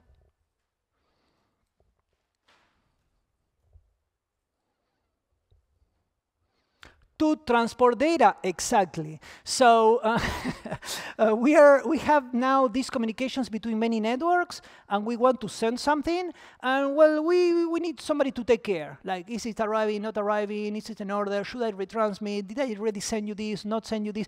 We need some way to transport that information. And that is actually one of the main goals, for example, of TCP, Transport Control Protocol. And the TCP protocol, we are going to see later, but it's like taking care of all this. And did I send you this byte? Yes, OK, send me, tell me that you received correctly. If not, I have to resend. I will put in a queue. I will make other queues wait. All that is done in the TCP protocol. Which other protocols do you know in this layer? UDP. How is UDP managing the congestion control, reception, resending? It doesn't. Thank you very much, Lucas. UDP does not have any connection, control, nothing. So who is doing this? Who is doing the, oh, you didn't receive this, I will resend? Very well. So if you need that, the application later will kind of take care, but it doesn't have to, which means UDP is a protocol that I send something, that's it, I don't care. Did you receive it? I don't care. You didn't receive it, I actually don't care, really. So you just send, awesome, bye-bye. There is no connection, nothing, okay? So let's move up in, oh, sorry, another protocols on transport layer?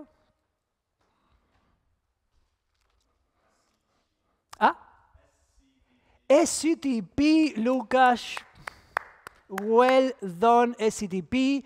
Probably one of the first time ever that somebody knows SCTP. A very weird protocol that actually is kind of a mix between UDP and TCP, created some time ago. We are going to talk later about that. OK, application level. What's the application level goal?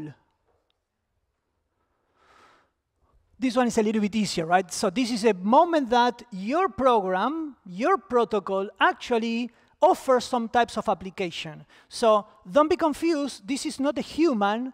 This is not the content of something. This is the protocol that offers a specific type of application, right? So protocols in here, normal protocols that you know, and these ones you know a lot. So tell me, which ones you know?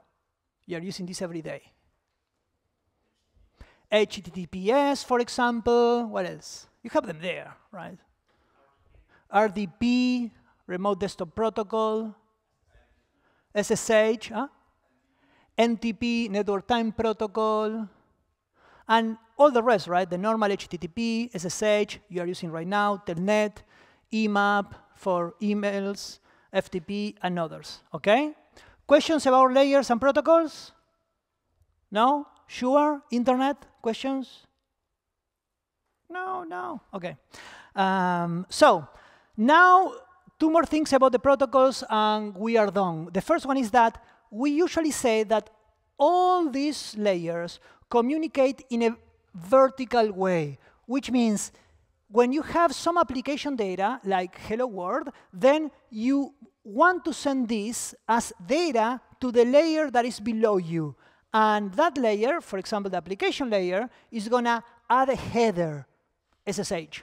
And then all of this is considered data in the next layer, and then you are another header, for example, TCP. And then all of this is considered data and is going down to the next protocol, for example, IP, that is adding another header, IP, and like that. So in the packet at the end, you have header, header, header, header, header, and some more information, OK? But also we say that there is a horizontal communication, and I have another picture for this. Horizontal communication is that when you put something in the header of a packet, that information is meant to be read only by the same header in the other computer. So when I put something in the SSH header, it's not for my computer. This is for the same SSH layer in the other computer, OK? So there is kind of a horizontal communication between TCP layers, IP layers, application layers, and the rest, OK? No questions? Perfect. Oh, we have second break here, but I'm not sure. I think we have some time, right? OK, 5 minutes. So let's go a little bit into basic protocols of the network. And remember, we are going to be attacking, which means you are going to be creating these ones, and we are going to be defending, which means you are going to be looking at these ones. Specifically, next class, we are doing a lot of packet sniffing, which means that you are going to be recognizing what is benign, what is normal in these protocols, and what's not. And that can be the key to know if you are under attack or not. So it's critical if you are working in security, mostly specific network security, pen testing, that you know these protocols, OK? So first one, ARP protocol. Who can tell me what's the purpose of ARP?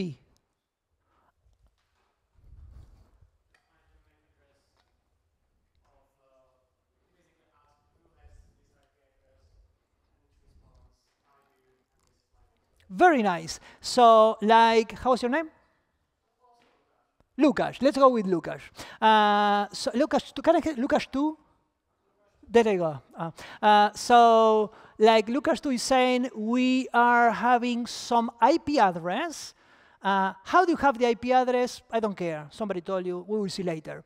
And then you go to the network, and you want to find the MAC address of this computer. We will see why, but then you can use ARP, the address resolution protocol, to go and say, hey, who has this IP? and then somebody says, oh, yeah, it's me here, and then you continue. So the issue is that, why you want this? Because if you want to send a packet in the network, you need a lot of things, but there are 4 things that you must put in every packet. That is the source IP, the source MAC, the destination IP, and the destination MAC, okay? When you go through IP layer. So IP layer, and then Ethernet layer, and you need to fill these fields. So source IP, you know, it's your computer. Destination IP, you know, because you are typing, like ping 1111. Your source MAC, you know, because it's your computer. Actually, you go and you do this, if config, and then you have your source MAC and source IP. But what you don't have is the destination MAC. That's where ARP is coming from. It's like, oh, I need the destination MAC of the print computer. So you ask with ARP, and it's giving you back, okay? So here you see an image of how Wireshark is going to show you the information of an ARP packet, and you will see that you have the sender MAC address, sender IP, target MAC, and target IP address, okay?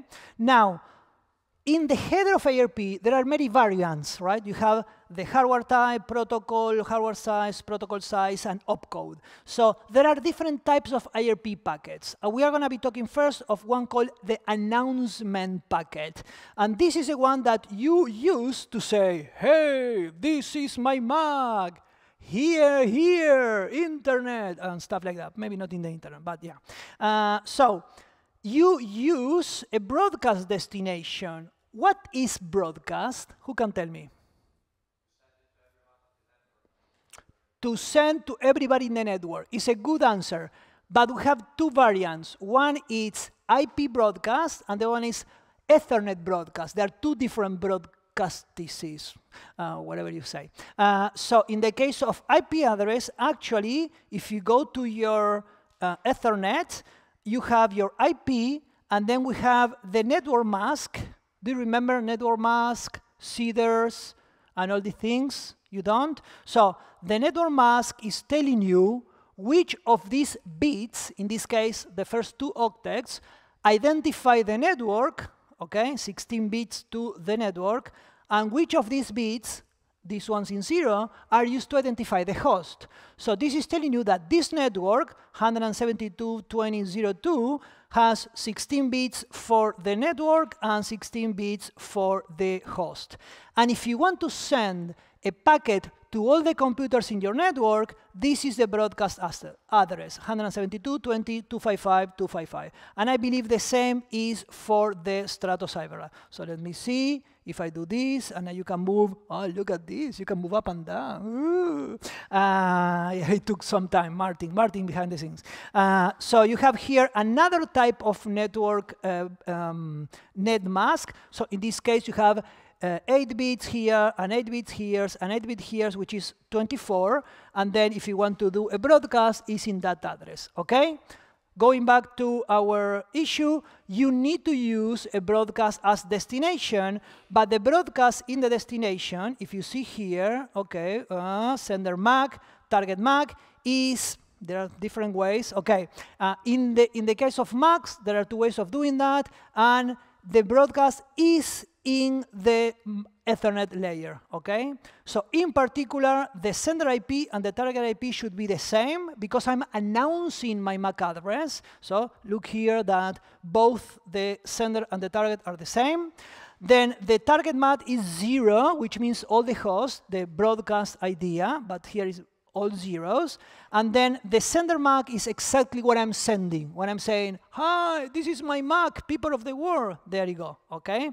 When the opcode is request, this particular message is called a gratuitous ARP. And it's very important because it's very much used in man-in-the-middle attacks, for example. So if you want to have a man-in-the-middle detection, and you will have to, you need to search these ones, okay?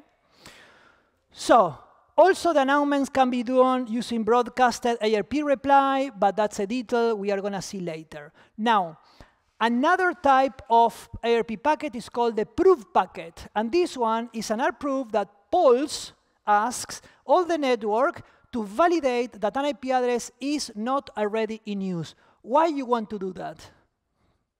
Why you want to know if some IP address is not already in use?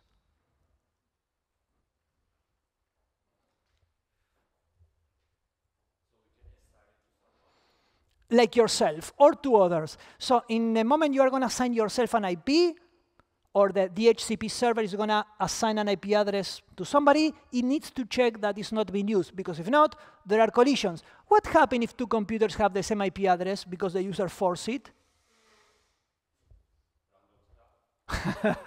Actually not.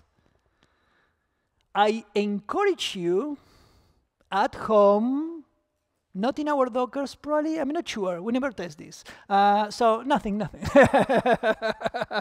At home, to put... You can probably guess that my answers will be no, no. So no. If you put the two IP addresses to two computers, it's very funny and very nice, because both try to talk, the packets get colliding in the network, and then sometimes one computer will answer, whoever gets it first, and sometimes the other. If these computers are Linux, they're going to be fighting a lot. If one of the computers is a Windows, it will very nicely stop answering anything. Which means this is the cheapest DOS attack to a Windows computer. If you put yourself in a Linux, the same IP of a Windows computer, Windows will say, oh no, there is a connection. That's it, no more network connection. And that's it, it stops answering. So it's very nice. No, don't try here, but try at home or a coffee shop. So yeah, ARP probe packet, and then you can see here what's going on. Commands. So you have the ARP commands, and if you do the ARP-A command, you will see the cache of ARP. What is the cache of ARP? And we show it here too. So the cache of ARP is every time the computer receives these announcements, they want to remember a little bit, because if not, every packet I need to be asking, who is that you are? Can you give me the MAC? Which is a lot of packets. So we have a cache that is remembering this for some time. How long? Not long. It's remembering for minutes at most. And we are doing this because we are giving the computers the opportunity to disassociate the IP with the MAC, because, for example, you went to a coffee shop, or you change Wi-Fi networks, or you change your hardware network card, I don't know. But we don't want to remember this forever. So that's why we have a cache, and after you are talking with computers, more computers will appear here, like here is telling you, yeah, the computer 01 is at this MAC, okay? Questions? Does it work for you? Did you try? I don't hear the typing. Typing. Okay, so let's continue another protocol. This one is ICMP, Internet Control. Break, yes, okay, I forgot. So let's do a break, 10 minutes, right? 10 minutes, people, we are back in 42. And stickers here. I will move the stickers here too, just in case.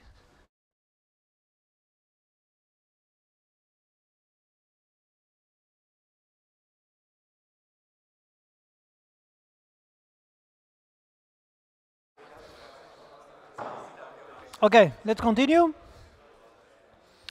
How are we doing? Fine? Good? So, several parish notices or local messages. And I'm going to say now, if you have any issue, again, with not receiving email, we know people didn't receive the matrix login, for example, please try to tell us here in the room, because we can solve it right now, okay? Also, I wanted to say, because of the Internet Fair, thank you very much, Internet. We are very happy to see all of you answering and telling us things and commenting and interacting. Literally, you put our configuration servers to the limit, and we have big servers. So thank you very much. We are going to be solving that. That being said, I wanted to say something about the online. Yes, like, just for you to know, this class is done by us 7, and that's it, which means we do it because we want to have fun and we want to do something open to the world. There is nothing else behind the scenes that us 7, which means bear with us. If something is not working, this is not a professional organization, it's just us, so help us. If you're in the internet and something breaks, try to tell us, try to help, try to do PRs, and help improve the class for everybody. Something more I need to say? No? OK, there you go. So we have people from over a dozen countries. So thank you so much for, we have, of course, a lot of Czech people, but we have people from Argentina, Spain, Italy, France, United States, and many, many others. So thank you for joining us.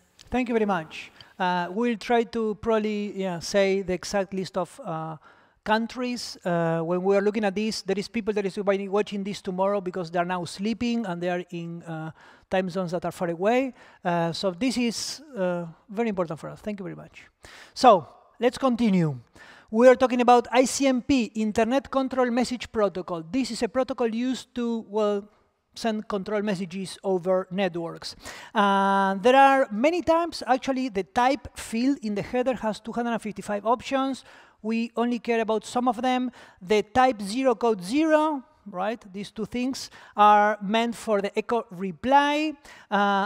Sorry, this is not what ping sends, but what receives. And this is what ping sends. Type 8 code 0 is the echo request. So when you do ping, you are sending echo request, and the message back to you is called echo reply. And then you have others like type 3 and various codes for destination unreachable, ports unreachable, and time exceeding in transit, and others. So every time that there is an issue on the internet and in your network, routers and computers are supposed to answer back with this. This was meant, especially when the people was nice on the internet, probably the 60s only, and yeah, they want to tell you what's going on, not so much anymore. So let's try this one, ping and some computer there. I'm in the lab, and if you ping 123, 123, 123, 123, actually, it exists. I'm not sure who is the owner, but yeah, this is true, people. And if you also type it here and you ping, yeah, you see that it exists like before. Okay? So here you are sending ICMP messages and receiving ICMP reply ICMP messages. Okay? So next one, TCP. TCP, you know a lot, so we are not going to go deep. I'm only going to say how the connections are established and finished, right? So the standard way is called the three-way handshake, and where the computers want to communicate. So for this, TCP header has some bits specified for what's called the flags, or the ways that the TCP protocol can tell what type of packet this is. So there are some flags. Do you know the flags of TCP? You should, because of your network class before. So which are the typical only ones, flags, bits in the TCP header that you can use to say the type of packet? Lucas, you think, huh? So, synchronized bit, that's one. We have another one called acknowledge bit. Reset. How many we have? Well, traditionally 6, so let's start with 6.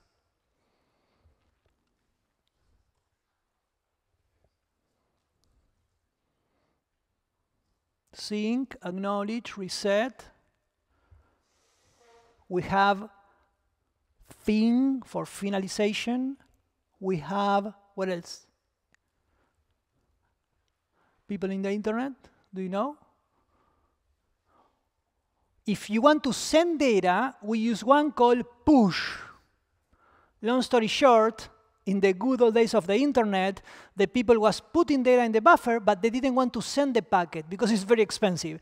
So they were putting a lot of data, and then they said, yeah, I'm ready. Now you can push all of them. So that was a special packet with the push. Not anymore. We just send data in every packet, so the push is always there if you're sending data. So push, and the last one, weird one, nobody uses, urgent.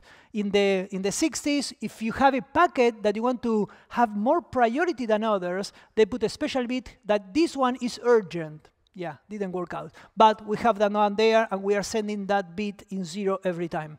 And now we have 2 more, so we have all the congestion control ones. We are not going to go there, but there are 2 more that we are using, and some reserved ones. So if you want to connect to some port in some computer from machine 1 to machine 2, you build the packet, TCP, and you put the bit of synchronization in 1, and the rest of them in 0. And we call this a SYN packet. So you send the SYN packet, and that means, hey, computer, I would like to synchronize with you.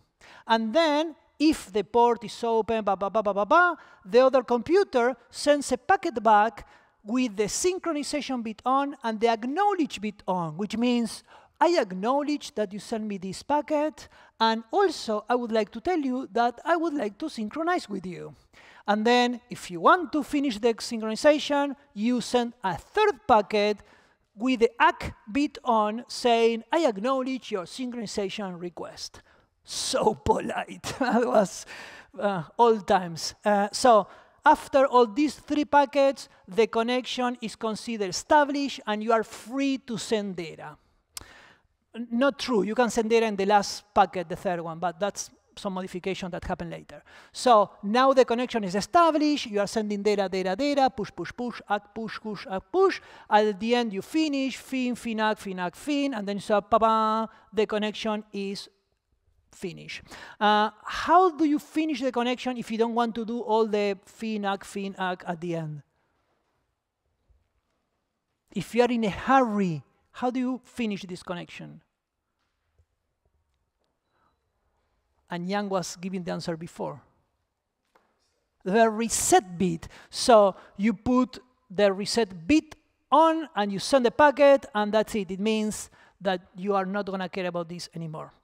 If you don't do that, imagine that your computer just suddenly power off, and you cannot answer. Well, the other end of the connection is going to try to reconnect to you for some long time. So that's bad manners. It's going to say, hey, are you still there? Are you still there? Are you still there? And stuff like that. So,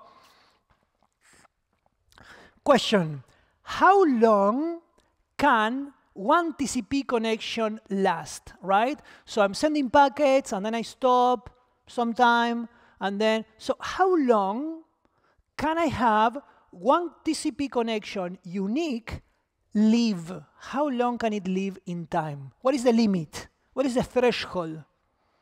What is the, whatever you're going to call it? Who was there?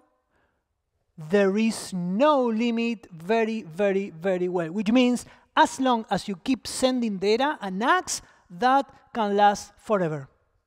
I don't care. Days, weeks, months, years. It's like the protocol is not stopping you. Now, if you stop sending packets, then yes, there is a timeout, usually 1 hour or more, depending on the configuration of the operating system. But then you have a timeout. If not, hey, there you go. And this is more and more common. If you start going to the packets and sniff your network, you will see connections that typically they can last 1 hour, no issue. Like to Gmail, stuff like that. They just don't break it, right? Because networks are much better. And I wanted to say something more about thread holding, TCPs, and I forgot. So, yeah. Questions about TCP? Handshakes? No? OK, UDP. Let's go to UDP. We already say UDP is not connection-oriented, so there is not much to say. You just send data, and that's it. You receive data, that's it. If the protocol is meant to answer, like DNS, then you will receive something. But if you don't, hey, nothing, bye-bye. I wanted to say something about the open ports. OK, very fast. Let's do this. I'm connecting to, I think, no, I will leave it here. I think we do that in the next class about port scanning, but I'm not sure. If we are not doing this in port scanning next class, tell me, and I will do this one. I forgot. OK, next protocol, SCTP. So SCTP, we already say, is a combination of UDP and TCP, and it's kind of meant to have the benefits of controlling the congestions and the resources and let it free and do as fast as you can. Because, as you know, UDP is not having all these congestion control resources, which means many, many packets are lost in UDP, but we don't care. And actually, we prefer much, much more UDP than TCP, and I hope at some moment in time we don't have TCP anymore. UDP and TCP, when we were created in the 70s, there were very unreliable networks. That means networks died, and yeah, which means that TCP was a very good solution, right? Right now, I don't have it here, but if you are transferring something in TCP, okay, you are downloading something, you can just lose your connection, kill your Wi-Fi, and 1-2 minutes later, you connect back, and the communication resumes, right? And you're not losing packets. That is because TCP is super strong. In the 60s, in the 70s, UDP was not much used because packets are lost and that you screw you. But now, networks are much, much better, which means that we prefer UDP. It's crazy much faster. So that's why SCTP has these two advantages, okay? So, yeah, I don't want notifications, get out. So, HTTP, the hypertext transfer protocol, the traditional web protocol, I consider this protocol one of the most complex protocols we have ever. Do you know why? Do you know why usually it's considered one of the most complex, hard, and therefore unsecure protocols that we have, HTTP? Internet, do you know? Do you guess?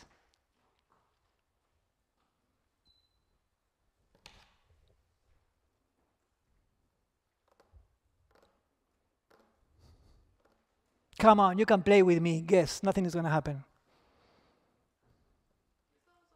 Awesome. We can give you stickers. What do we have here? About freedom, we have a sticker. So? InstallFest. Oh, such a nice .cz conference. So?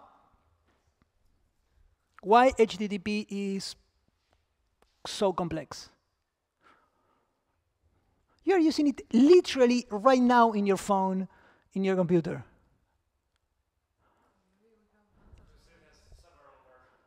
Thank you very much, Jan, for playing with me. Several versions, that's true, which means it's evolving crazy. And why also the evolution? Well, the issue with HTTP is that we are asking everything HTTP. It started to show text and hypertext and have links, and now we want everything. We want bank account, crypto mining, social network, video call, Instagram picture, mom calling, everything in HTTP. We have comments from the internet. Yeah. One answer is because it's a mess. Because it's a mess, yeah. And it was designed to be a mess, right? Now it's too much of a mess. Yeah. And it's evolving, and because it's trust, and because it transmits all sorts of data.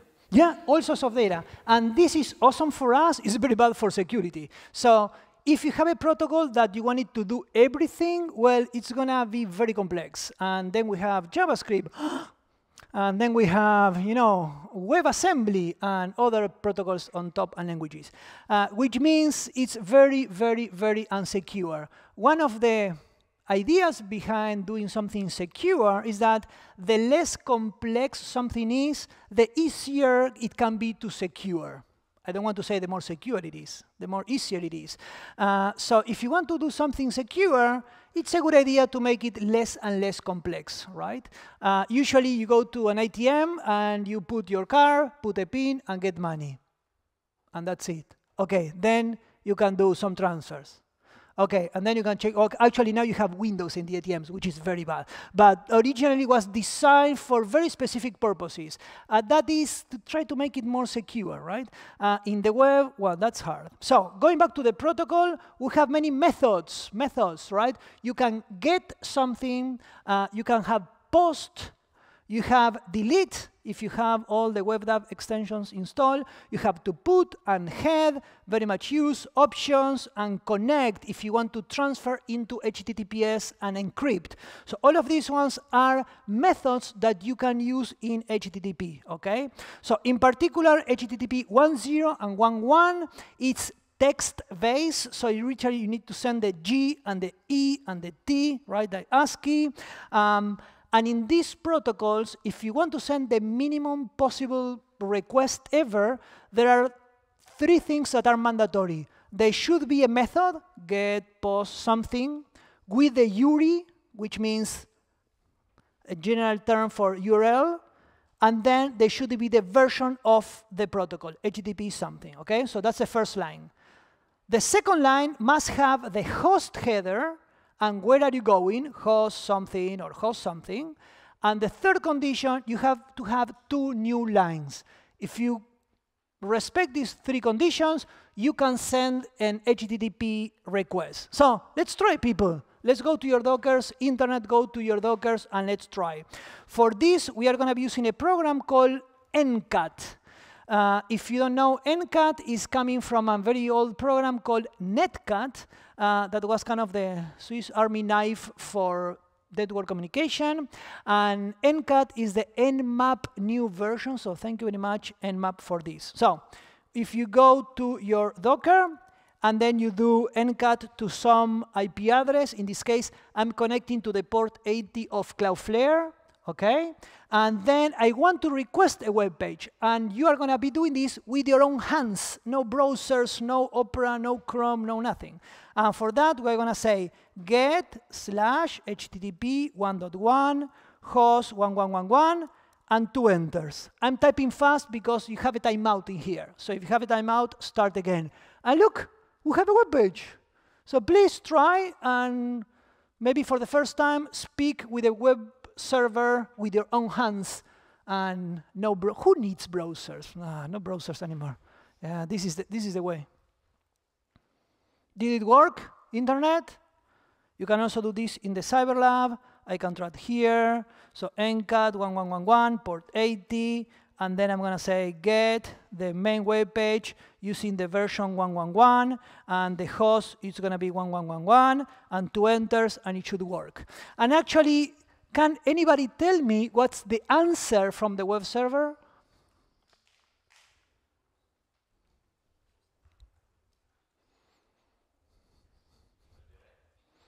Redirect, very good. There is no redirect word, but we usually interpret this as a redirect. And the answer specifically says, hey, so what I'm saying is, hey, look, I'm going to use the get method. I'm going to request, what is the slash here? What is the meaning of putting the slash?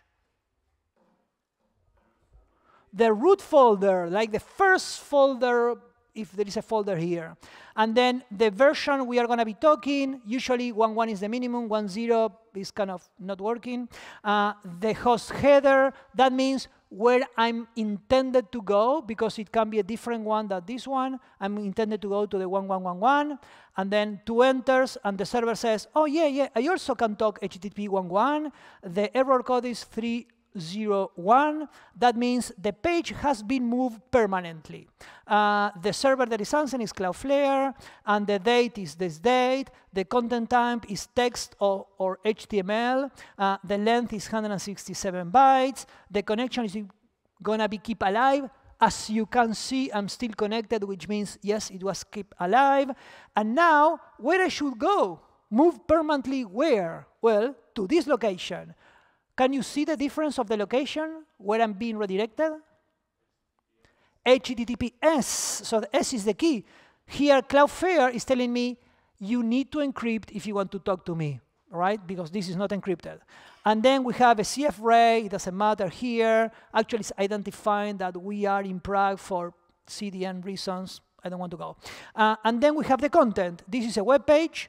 The web page has a title and a body that is centered with a header type 1, permanently Cloudflare. Ba-bam, you are talking to the server. Like this, you can keep talking and doing stuff. So I'm going to stop it with Control-C. So that was how to talk a little bit of HTTP with your own hands. I'm going to move this back. So HTTP 2. What's HTTP 2? Somebody knows what is HTTP version 2? Binary, very good, Lucas. So, for the first time since when the HTTP created, 1996, something, right? 1990s, 93, I don't remember. We had HTTP, and then this is text-based. And now, for the first time, HTTP2, we changed the protocol into a binary protocol. What does it mean, a binary protocol? It means that now the meaning, it's not in the letters GET, the meaning now it's in the bits. So now we have ones and zeros, which means if you open the network traffic with a sniffer, you are not going to see get, post options anymore. That's from the past. Bye-bye. It's not here. Now you're going to see bits, and you need to interpret them in the same way like SSH, in the same way like Telnet, in the same way like others, okay, RDP. Why? Well, because it's much more efficient. Now we don't need to send 8 bits to send a G. We can use those bits for something actually useful. Also, we have compression of headers for the first time. We have a protocol that came called Speedy or Speedy, and we are trying in HTTP2 to move this into port 443 in UDP. For the first time, we have push from servers. That means right now, you go to a web page and you say, hey, I would like the HTML. Before, you have to say, hey, I also want the image. Hey, I also want, now, not anymore. Now the server can tell you, yes, here is the HTML. You also need the JavaScript, the whatever, the CSS. The server can push things to you, which means we broke the relationship between gets and content. Get content, that's not here anymore. For security, this is actually bad. It means that I'm requesting something and I don't know what I'm receiving, okay? Also, we have multiplexation, several connections in one, which is crazy good. Yes, there are some details in here that how you are maybe using HTTP2. Well, because every time you connect to a server and you are speaking HTTP 1.1, the server can tell you, hey, upgrade. So there is a new upgrade header. And then your browser and the server, they move into HTTP2. So you don't realize what are you using or not. So who here is using HTTP2? Do you know? Somebody already did a change to HTTP2? Maybe there, maybe there. So the answer is that actually most of you, probably all of you, because you don't realize. So let's check, okay? So if you're in your computer and internet, if you're in your computer now, like a browser, I'm going to be doing this in Chrome. I think that Firefox can do it the same. Go to a new web page, like something like that. You can go to google.com, for example, right? So you have, that's google.com. And then you click, right-click, and you inspect. So what I need you to see is this inspection of the web page. Okay? This is what's going behind the scenes. In here, you should go to Network tab. In the Network tab, you will have something like that. Okay? Probably you don't see anything here because you need to reload. So if you reload the page in google.com, now you will see a lot of traffic. Okay? Everybody, you can see this? And now, standing in the headers of the columns where the names are, you do right-click, and you are sure that you have enabled the protocol version. You need to be sure you are enabled the protocol column, sorry. Okay? Right-click on the header's name, and be sure you are selecting protocol. Okay, internet? I will give you some seconds. If you do that, you now have a column called protocol. Which one do you see?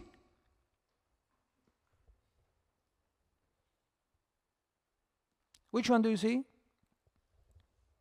I have H2, for example. That means HTTP2.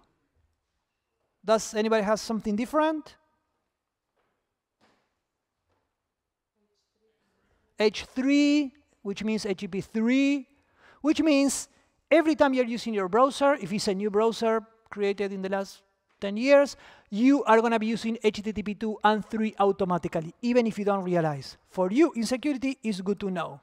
So, moving a little bit down, let's talk HTTP 3. HTTP 2 actually is already old. We have HTTP 3 here. By the way, the standard is to move now from big versions like 2 to 3 and then 4 and 5.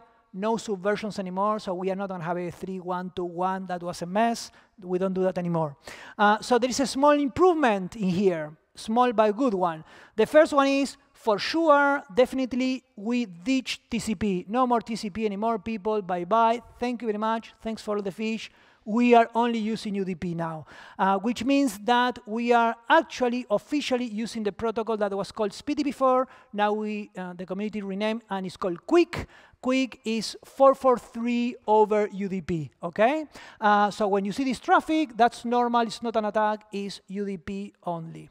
QUIC is actually much more complex than this. I'm not going to go here, but actually, the meaning of QUIC is not only to replace a version of HTTP2, but actually to get the hands into part of the encryption, TLS 1.3, and part of TCP. So the real reason behind QUIC is, look, internet. Your protocols, TCP and UDP, are awesome, very nice. But to make a change in TCP, good luck with that one. We are not changing TCP. Like, we cannot change TCP. We cannot change UDP. It's gone. Which means that we cannot put new features. So the QUIC protocol gives the user, the application, the opportunity to mess and take decisions in the TCP level. So this is the first time that, do you want a different congestion control? Go and modify QUIC, and we can do that fast because it's an application level, okay? So there are many reasons why to a QUIC as a protocol. Questions? No? Perfect. Let's move into TLS. TLS, Transport Layer Security, security protocol that is doing many things. In particular, it's going to encrypt, and it's going to ensure confidentiality. It's going to ensure integrity because it's going to hash everything, and it's going to work towards authentication, okay? It's going to try to authenticate. So when you go to a server that is using TLS, you are reasonably sure, 99.9, that the server is whoever the server says it is. You go to google.com, and it's google.com. Also, as a client, you can try to authenticate yourself, okay? So, without going into the details of the encryption, basically starts with a handshake. The client and the server agree on the encryption methods and the keys. Then there is all the part that is encrypted, and there are integrity checks all over the way, okay? So, which encryption architecture, technique, types of keys are being used in TLS? Who can tell me?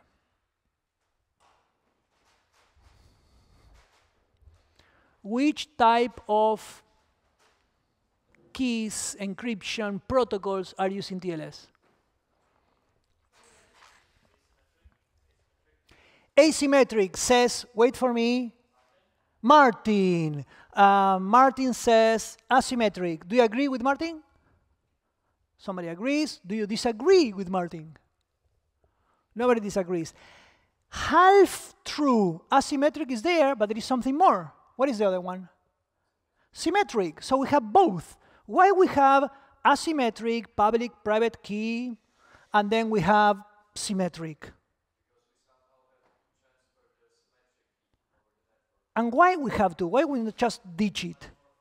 Faster. Thank you very much. So it's a performance issue. Like, public and private keys are awesome. Thank you. We love you. But they're very slow. Like, computing that is very slow. And we want a fast internet because you want TikTok, right? So then we move into symmetric keys, and then we are encrypting much, much faster. So the only purpose of the first asymmetric encryption is to transfer the key that is going to be used later in AES or Rigendahl or whatever algorithm you're using. So public and private keys, big topic. We are not going to say much. I'm going to say only very small thing, okay? So these are two keys, big numbers. They're created in some mathematical way. And they are mathematically related, okay? So very basically, remember this. If you remember this, you're kind of going to be fine. Whatever one key can encrypt, only the other key can decrypt. That's it. Not even the same key. If you encrypt something with one key, only the other one can decrypt, okay? That's the magic behind public key encryption, web page, signatures, whatever you want.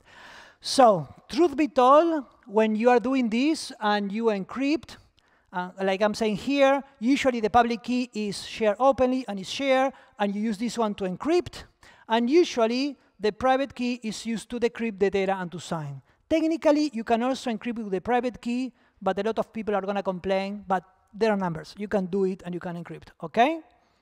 Questions about public and private keys? No? Super.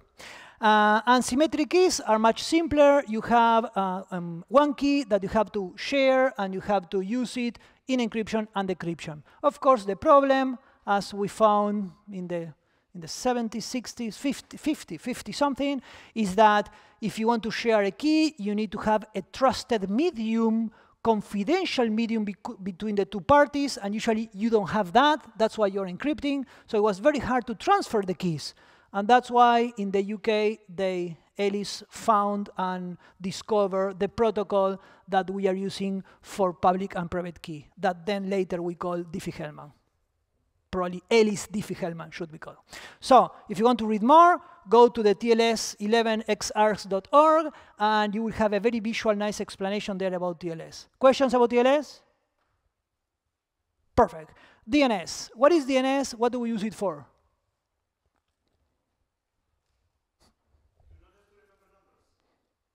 You have to remember now. Well, your PIN of your credit card. Ah, okay, there you go. Because, I mean, the password, if it's a PIN, I hope you remember. But you can also put that in DNS, but that's another thing. So you have IP addresses like 201.97.125.3. You don't remember that anymore, so you want to have a way to do that. So domain name system, one of the reasons is to do that, but that's not all. What else can do DNS?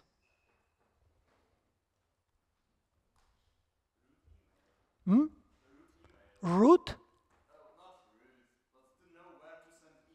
Oh yeah, got you. Yeah, to like the mail server, right? Yes. So I have a domain, and I want to know how do I send email to you? So, hey, can you tell me your mail server? Mail server, very nice. We have two. What else?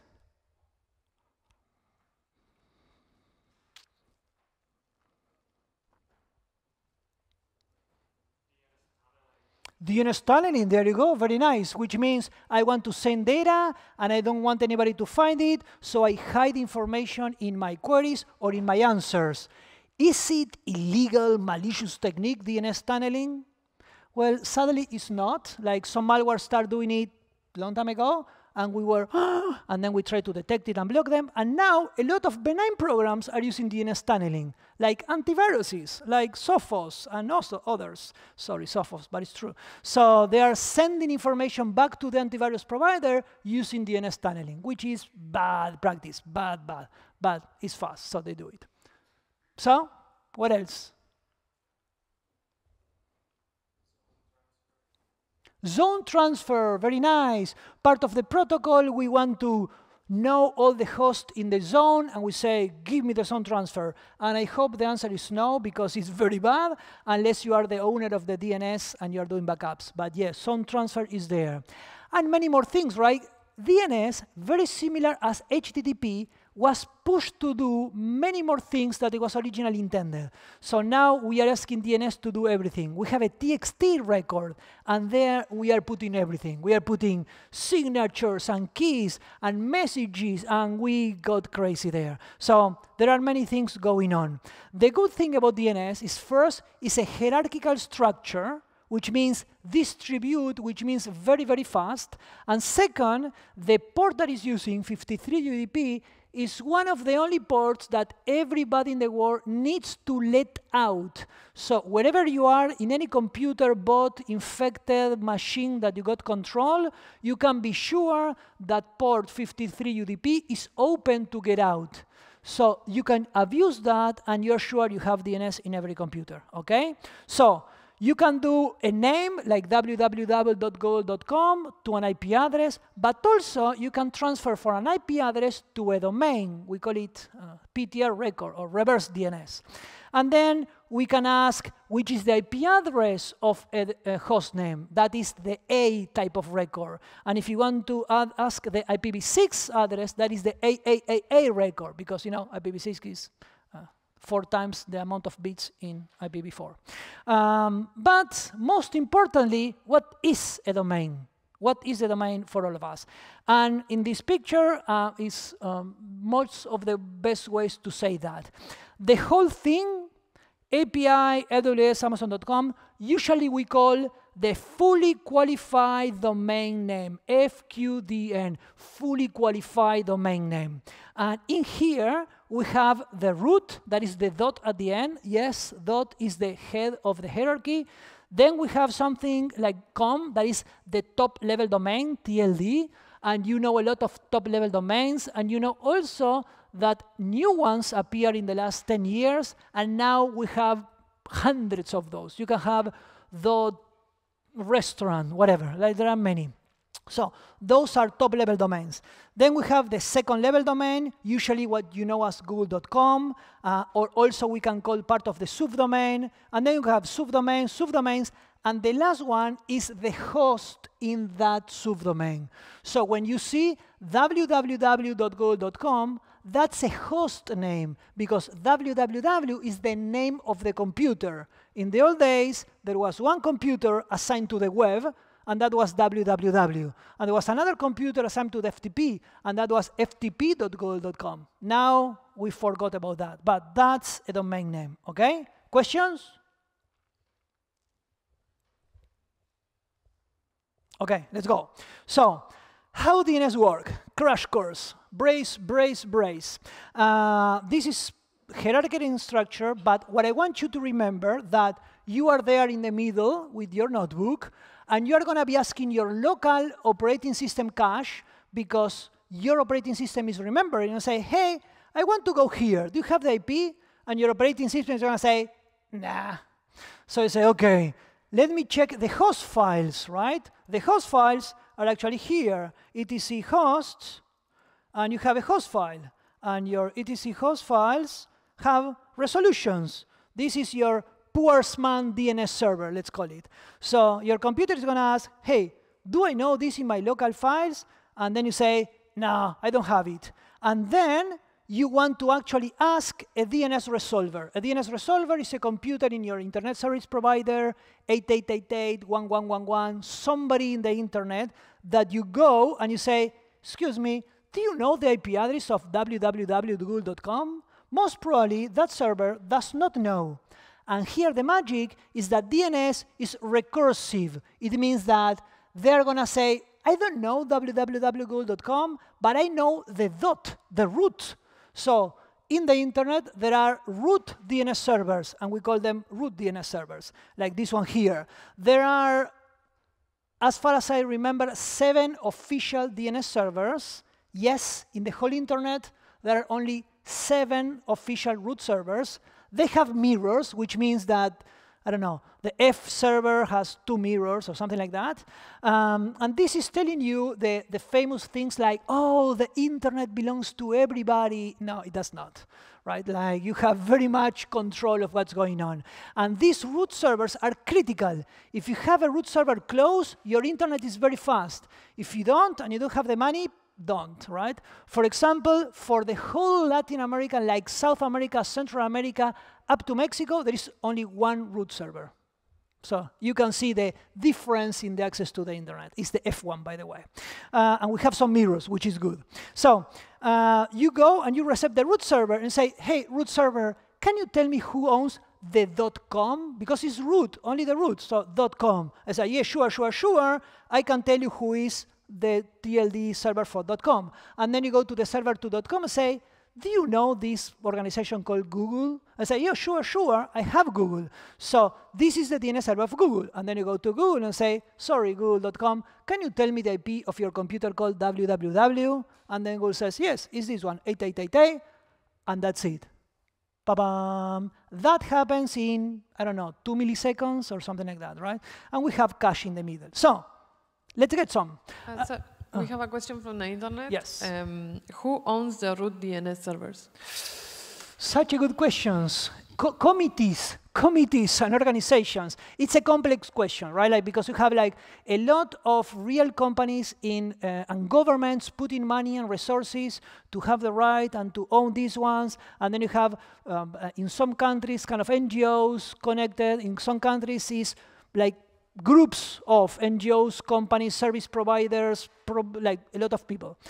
So it depends of each of ones. I don't know exactly which ones own all of them, but I know that I think in Europe we have 3 or something like that, right? And these are very big computers, people, because literally if these computers go down, literally we lost the internet, and they are trying every time to take them down. And one of the most largest attacks ever in the history for the internet was to the DNS root servers.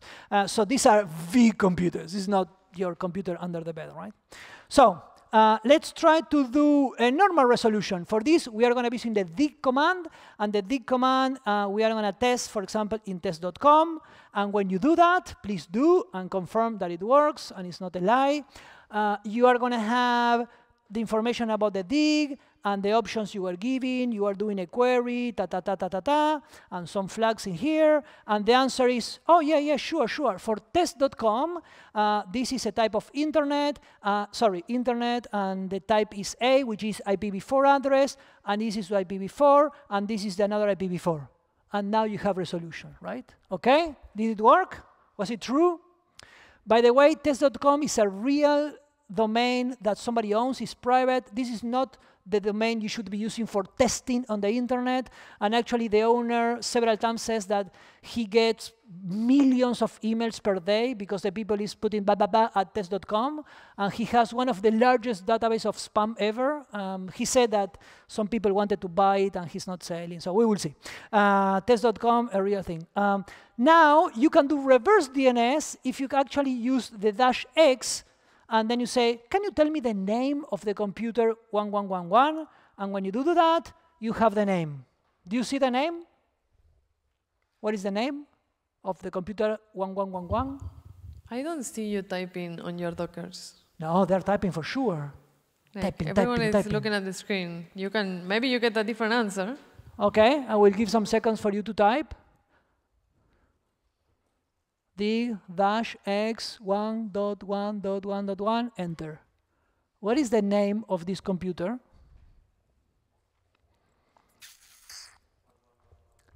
Yes, 1111. What is the name? No, I'm sorry, I'm joking. Yes, the name is 1111. You can have it here. They are so smart, right? Cloudflare is very smart. So the trick here, and follow me, is the following. One host name, domain, like www.google.com, can have many IP addresses. Test.com has 2. Each of these IP addresses has a name. 1111 is called 1111. The name of the IP address does not have any relationship with the host name that took you there. So one domain name can have many IPs. Each of these IPs has one name. None of these has any relationship with the domain. Got it? Different people registering different things. I will let you think about that. Now, let's ask specific things. So you say, hey, the type of query I'm asking you is not A or A. I want everything. So dig-t any chvut.cz, and you have more type of registers. The IPv4, the signature of DNSSEC, then who is the name server, which is the DNS that is the authority to answer about chvut.org, chvut.cz, sorry. another name server that is a DNS name server, and then another signature of the registers, okay? DNSSEC. Got you, everybody? Perfect. And yeah, and then we have, yes, you can ask directly to some specific DNS server instead of asking your internet service provider. And if you want to see a simulation of how DNS does all the resolution and recursion, asking the TLD and coming and going, you can use plus trace. And then if you follow the plus trace, you will see all the root DNS servers and everything in the middle, okay? So you can go and play a little bit. So let's do a little bit of IPv6. Actually, two things I want to say IPv6. First, who is using IPv6 right now? Who is the computer configured for using IPv6?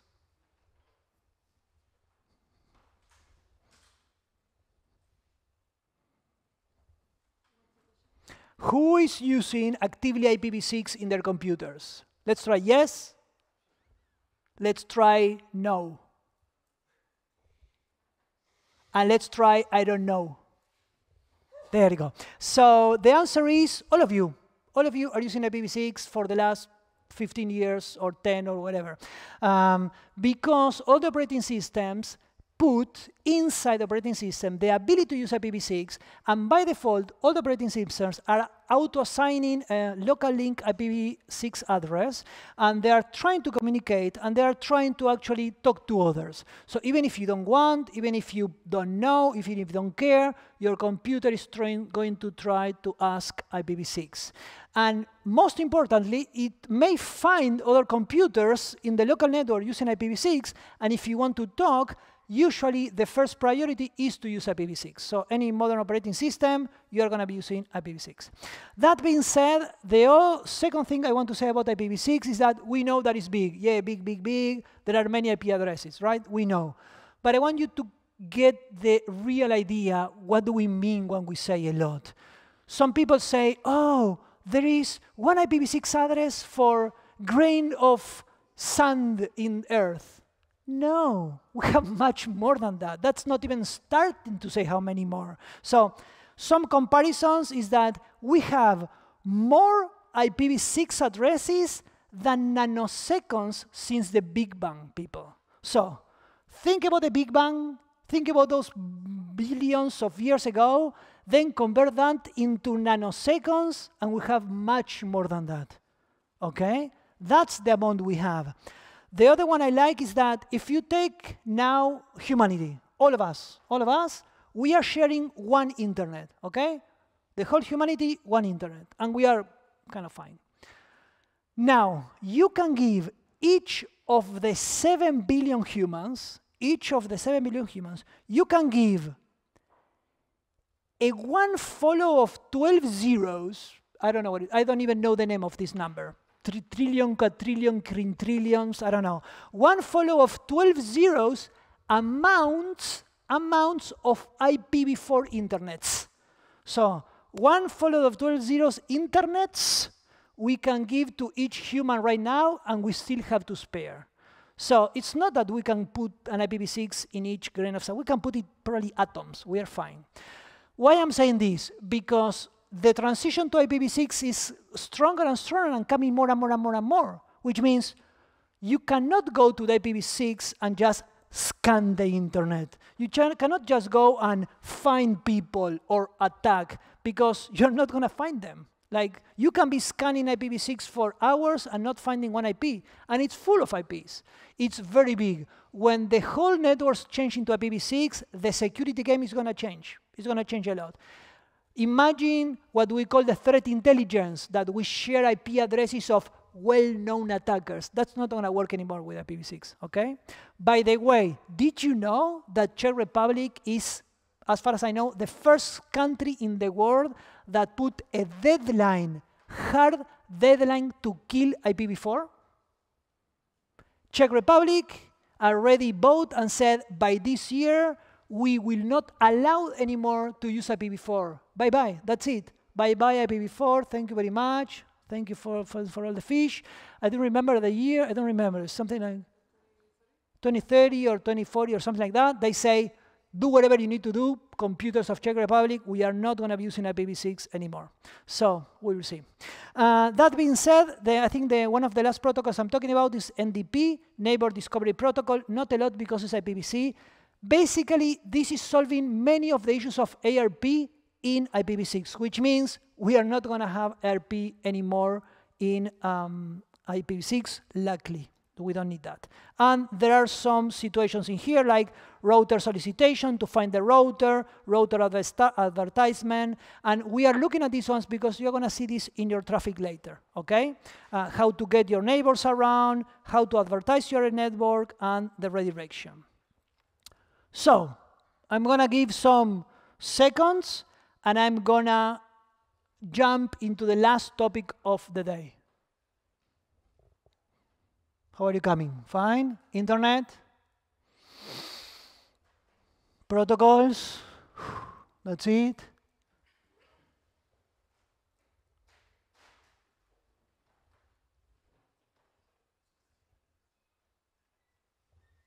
Let's go. So, penetration test methodology. We in the class are going to go through all this semester, I told you already, following this penetration test. But what is a penetration test and how is the methodology we're going to follow? So in a penetration test, you are usually hired to test the security of some system, company, organization, application, or others.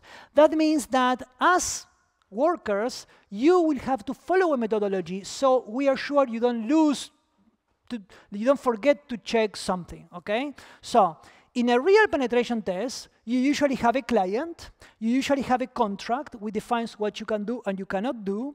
There are different types. We call it white box when a penetration test has access to everything. In a white box, I sit with the client, I see the source code, I see the policies, I see everything, right? Which is better but tough because it's a lot of data. The black box is the traditional one, which is like, tell me which company you are. Don't worry, I will find everything by myself. It's a black box. I will go and do the whole scan. Can be on premises, which means I'm going to the company. Can be software only, like, hey, test this specific application. In a penetration test, you aim at finding all the vulnerabilities. That's why the people is paying you. So you find everything. At the end, you have to write a report or many reports telling everything that you did. You have to present the results to the client. And usually, you are not allowed to exploit. Because imagine that I cannot go to a production server that is running a web page and just try to exploit it, because it's going to break. So usually, you don't exploit. And also, you usually don't try to attack other users in the system, my customers, okay? So roughly, that's a real one. The problem is that, and here you have some guides if you want to see. The problem is that we cannot do all that because we don't have clients, we don't have contracts yet, maybe next year, which means we simplify the methodology. So what you are going to be doing here in the class, not in the internet, unless you want to try, but the first step, and remember this, you will have to document everything you do. So when you're doing the assignments, when you're doing the exam, when you're attacking, document everything, okay? So, for example, if in the middle of the exam you say, oh yeah, I did that, and I found the flag, and we ask you, how did you do that? And you don't have documentation, you are out, okay? It's not valid. So, documenting all your process is a very good practice to become a cybersecurity professional. Write down everything and keep track of everything you're doing.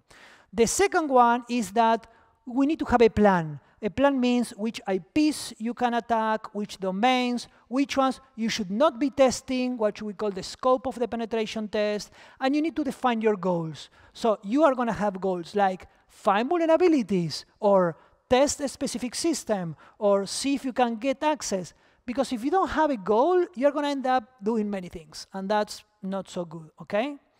Then, in your penetration test, and that's going to be next class, recognize the attack surface. You're going to try to find everything that is exploitable, all the computers, ports, domains, or whatever is there. Then you're going to try to identify what to attack, which versions are there, which ports, what's there, what's happening. Is it Apache? Is it SSH, or what? Then you're going to find vulnerabilities. We are going to be doing this in the class. Then you're going to plan the attack, and then you're going to be attacked, considering if there are detection measures. We have the deception class. Then you're going to try to escalate privileges, which means you're going to access like a nobody, and then you have to move up to root or whatever. Then you're going to have to gain persistence because the administrators will try to take you out, and you have to keep accessing the infected computer. You're going to try some lateral movement, which means move from one computer to another computer that is close to it in the same network. We are going to try that. Then you have to exfiltrate the data because you want to send this to your command and control masters. We are also going to do this. Then you have to clean the computer so nobody knows you have in there. We are going to also do this with logs. And finally, we are going to report the results. Okay? Questions about the penetration test methodology we are going to follow?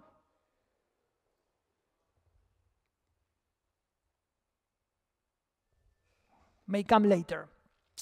A small difference. A penetration test methodology is not how attackers attack. This is one of the misconceptions, that you are working like an attacker. You are not, actually.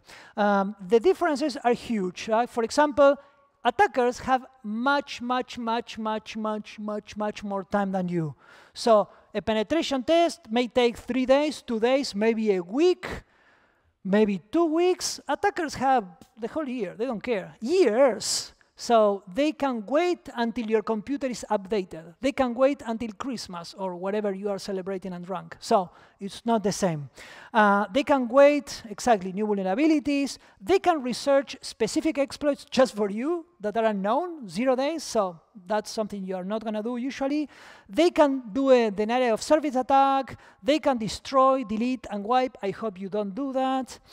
They can blackmail, extort, ransom you in many ways, and they usually have no legal boundaries. So penetration test is not how attackers attack. We have a question from the internet. It says that, I will paraphrase, but imagine you're doing a pen testing and you cannot use your own tools, but you get access, and then you have to code your own tools in there.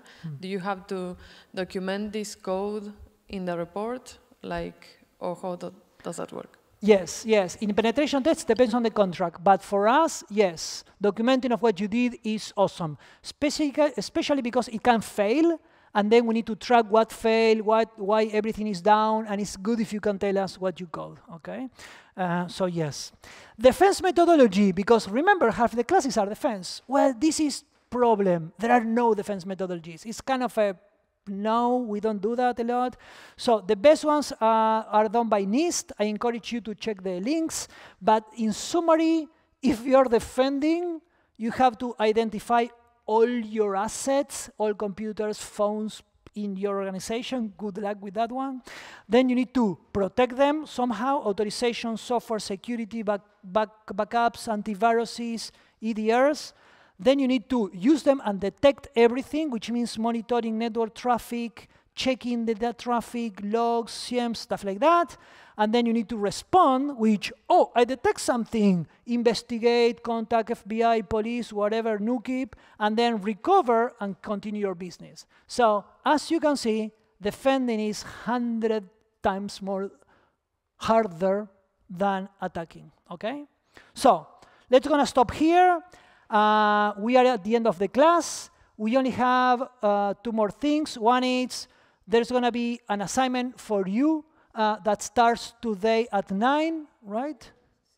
CTU in-person students, not the internet, I'm sorry. This one is also only alive in your Dockers. Sorry, go, Maurice. Thanks. So the assignment tonight, yeah, in general, the assignments will start on the day of the lecture at 9 p.m., is that right? So basically, like we did in the warm-up, this assignment is very similar. Somewhere in your Docker, there's gonna appear a flag. You need to find it and put it in the CTFD. So basically, very similar to the warm-up, just something's different. You need to put a little bit more effort, but still it's very simple assignment. It's only one point to kind of get you going, to get a foot in the door. From next week, it's gonna get a bit more tricky, but a bit more fun as well. So, yeah. And yeah, please don't share the flags, because each one of you will have an individual flag. So if you post someone else's flag, we're gonna know who shared the flag and stuff. So wait, do it or don't? No, don't Don't. do it. Ah, okay. Yeah, is that? Is it clear? Like. The deadline for this one, I think, is in a couple of months, so you're fine. Sometime in. End of October, I think, is. Yeah, roughly end of October is going to be the deadline for the first 4 assignments, I think, or 5 maybe. And for the rest, it's going to be the end of the semester. So, and yeah, also this assignment will not give you a Pioneer Prize, sadly, because it's a very easy one, but starting from the next assignment, there's going to be the Pioneer Prizes, yes?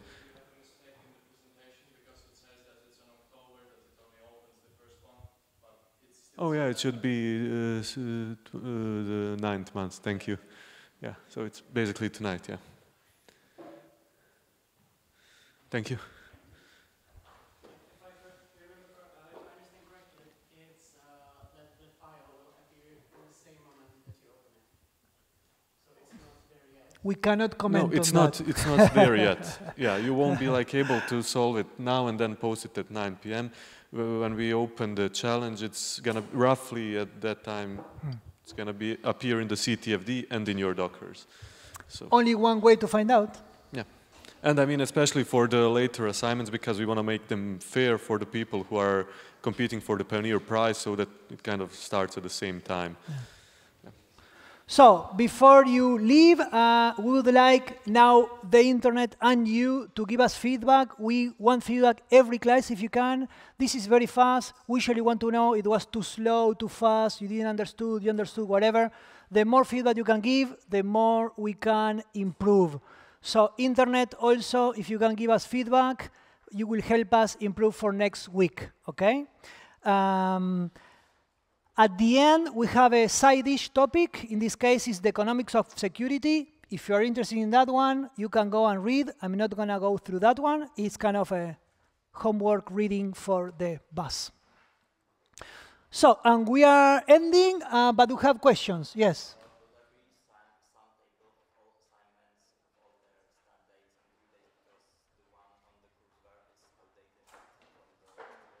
Yes. So the versions that you see in courseware, Moodle, or all these places, these are old versions of the website. So they are not. Please follow these, and we will try to put the deadlines also on our webpage, which is cybersecurity.bsi.fel.cvut.cz. So courseware and Moodle are bad, okay? Yeah, we want to put this on. More questions? No? You can still have stickers here. Yeah, have stickers. And please give us feedback. If you have issues, please try to chat in the public channels. If it's something with private information, you can chat to us privately. But even about the assignments, if it's something technical errors, please chat in the public channels, okay? Yeah. See you, people. Bye-bye. If any one of you does not have any account, like CTFD, metrics, Docker, or anything like that, please come here so we can talk and we can figure it out. OK? Thank you. And thank you, Internet, for watching. See you next time.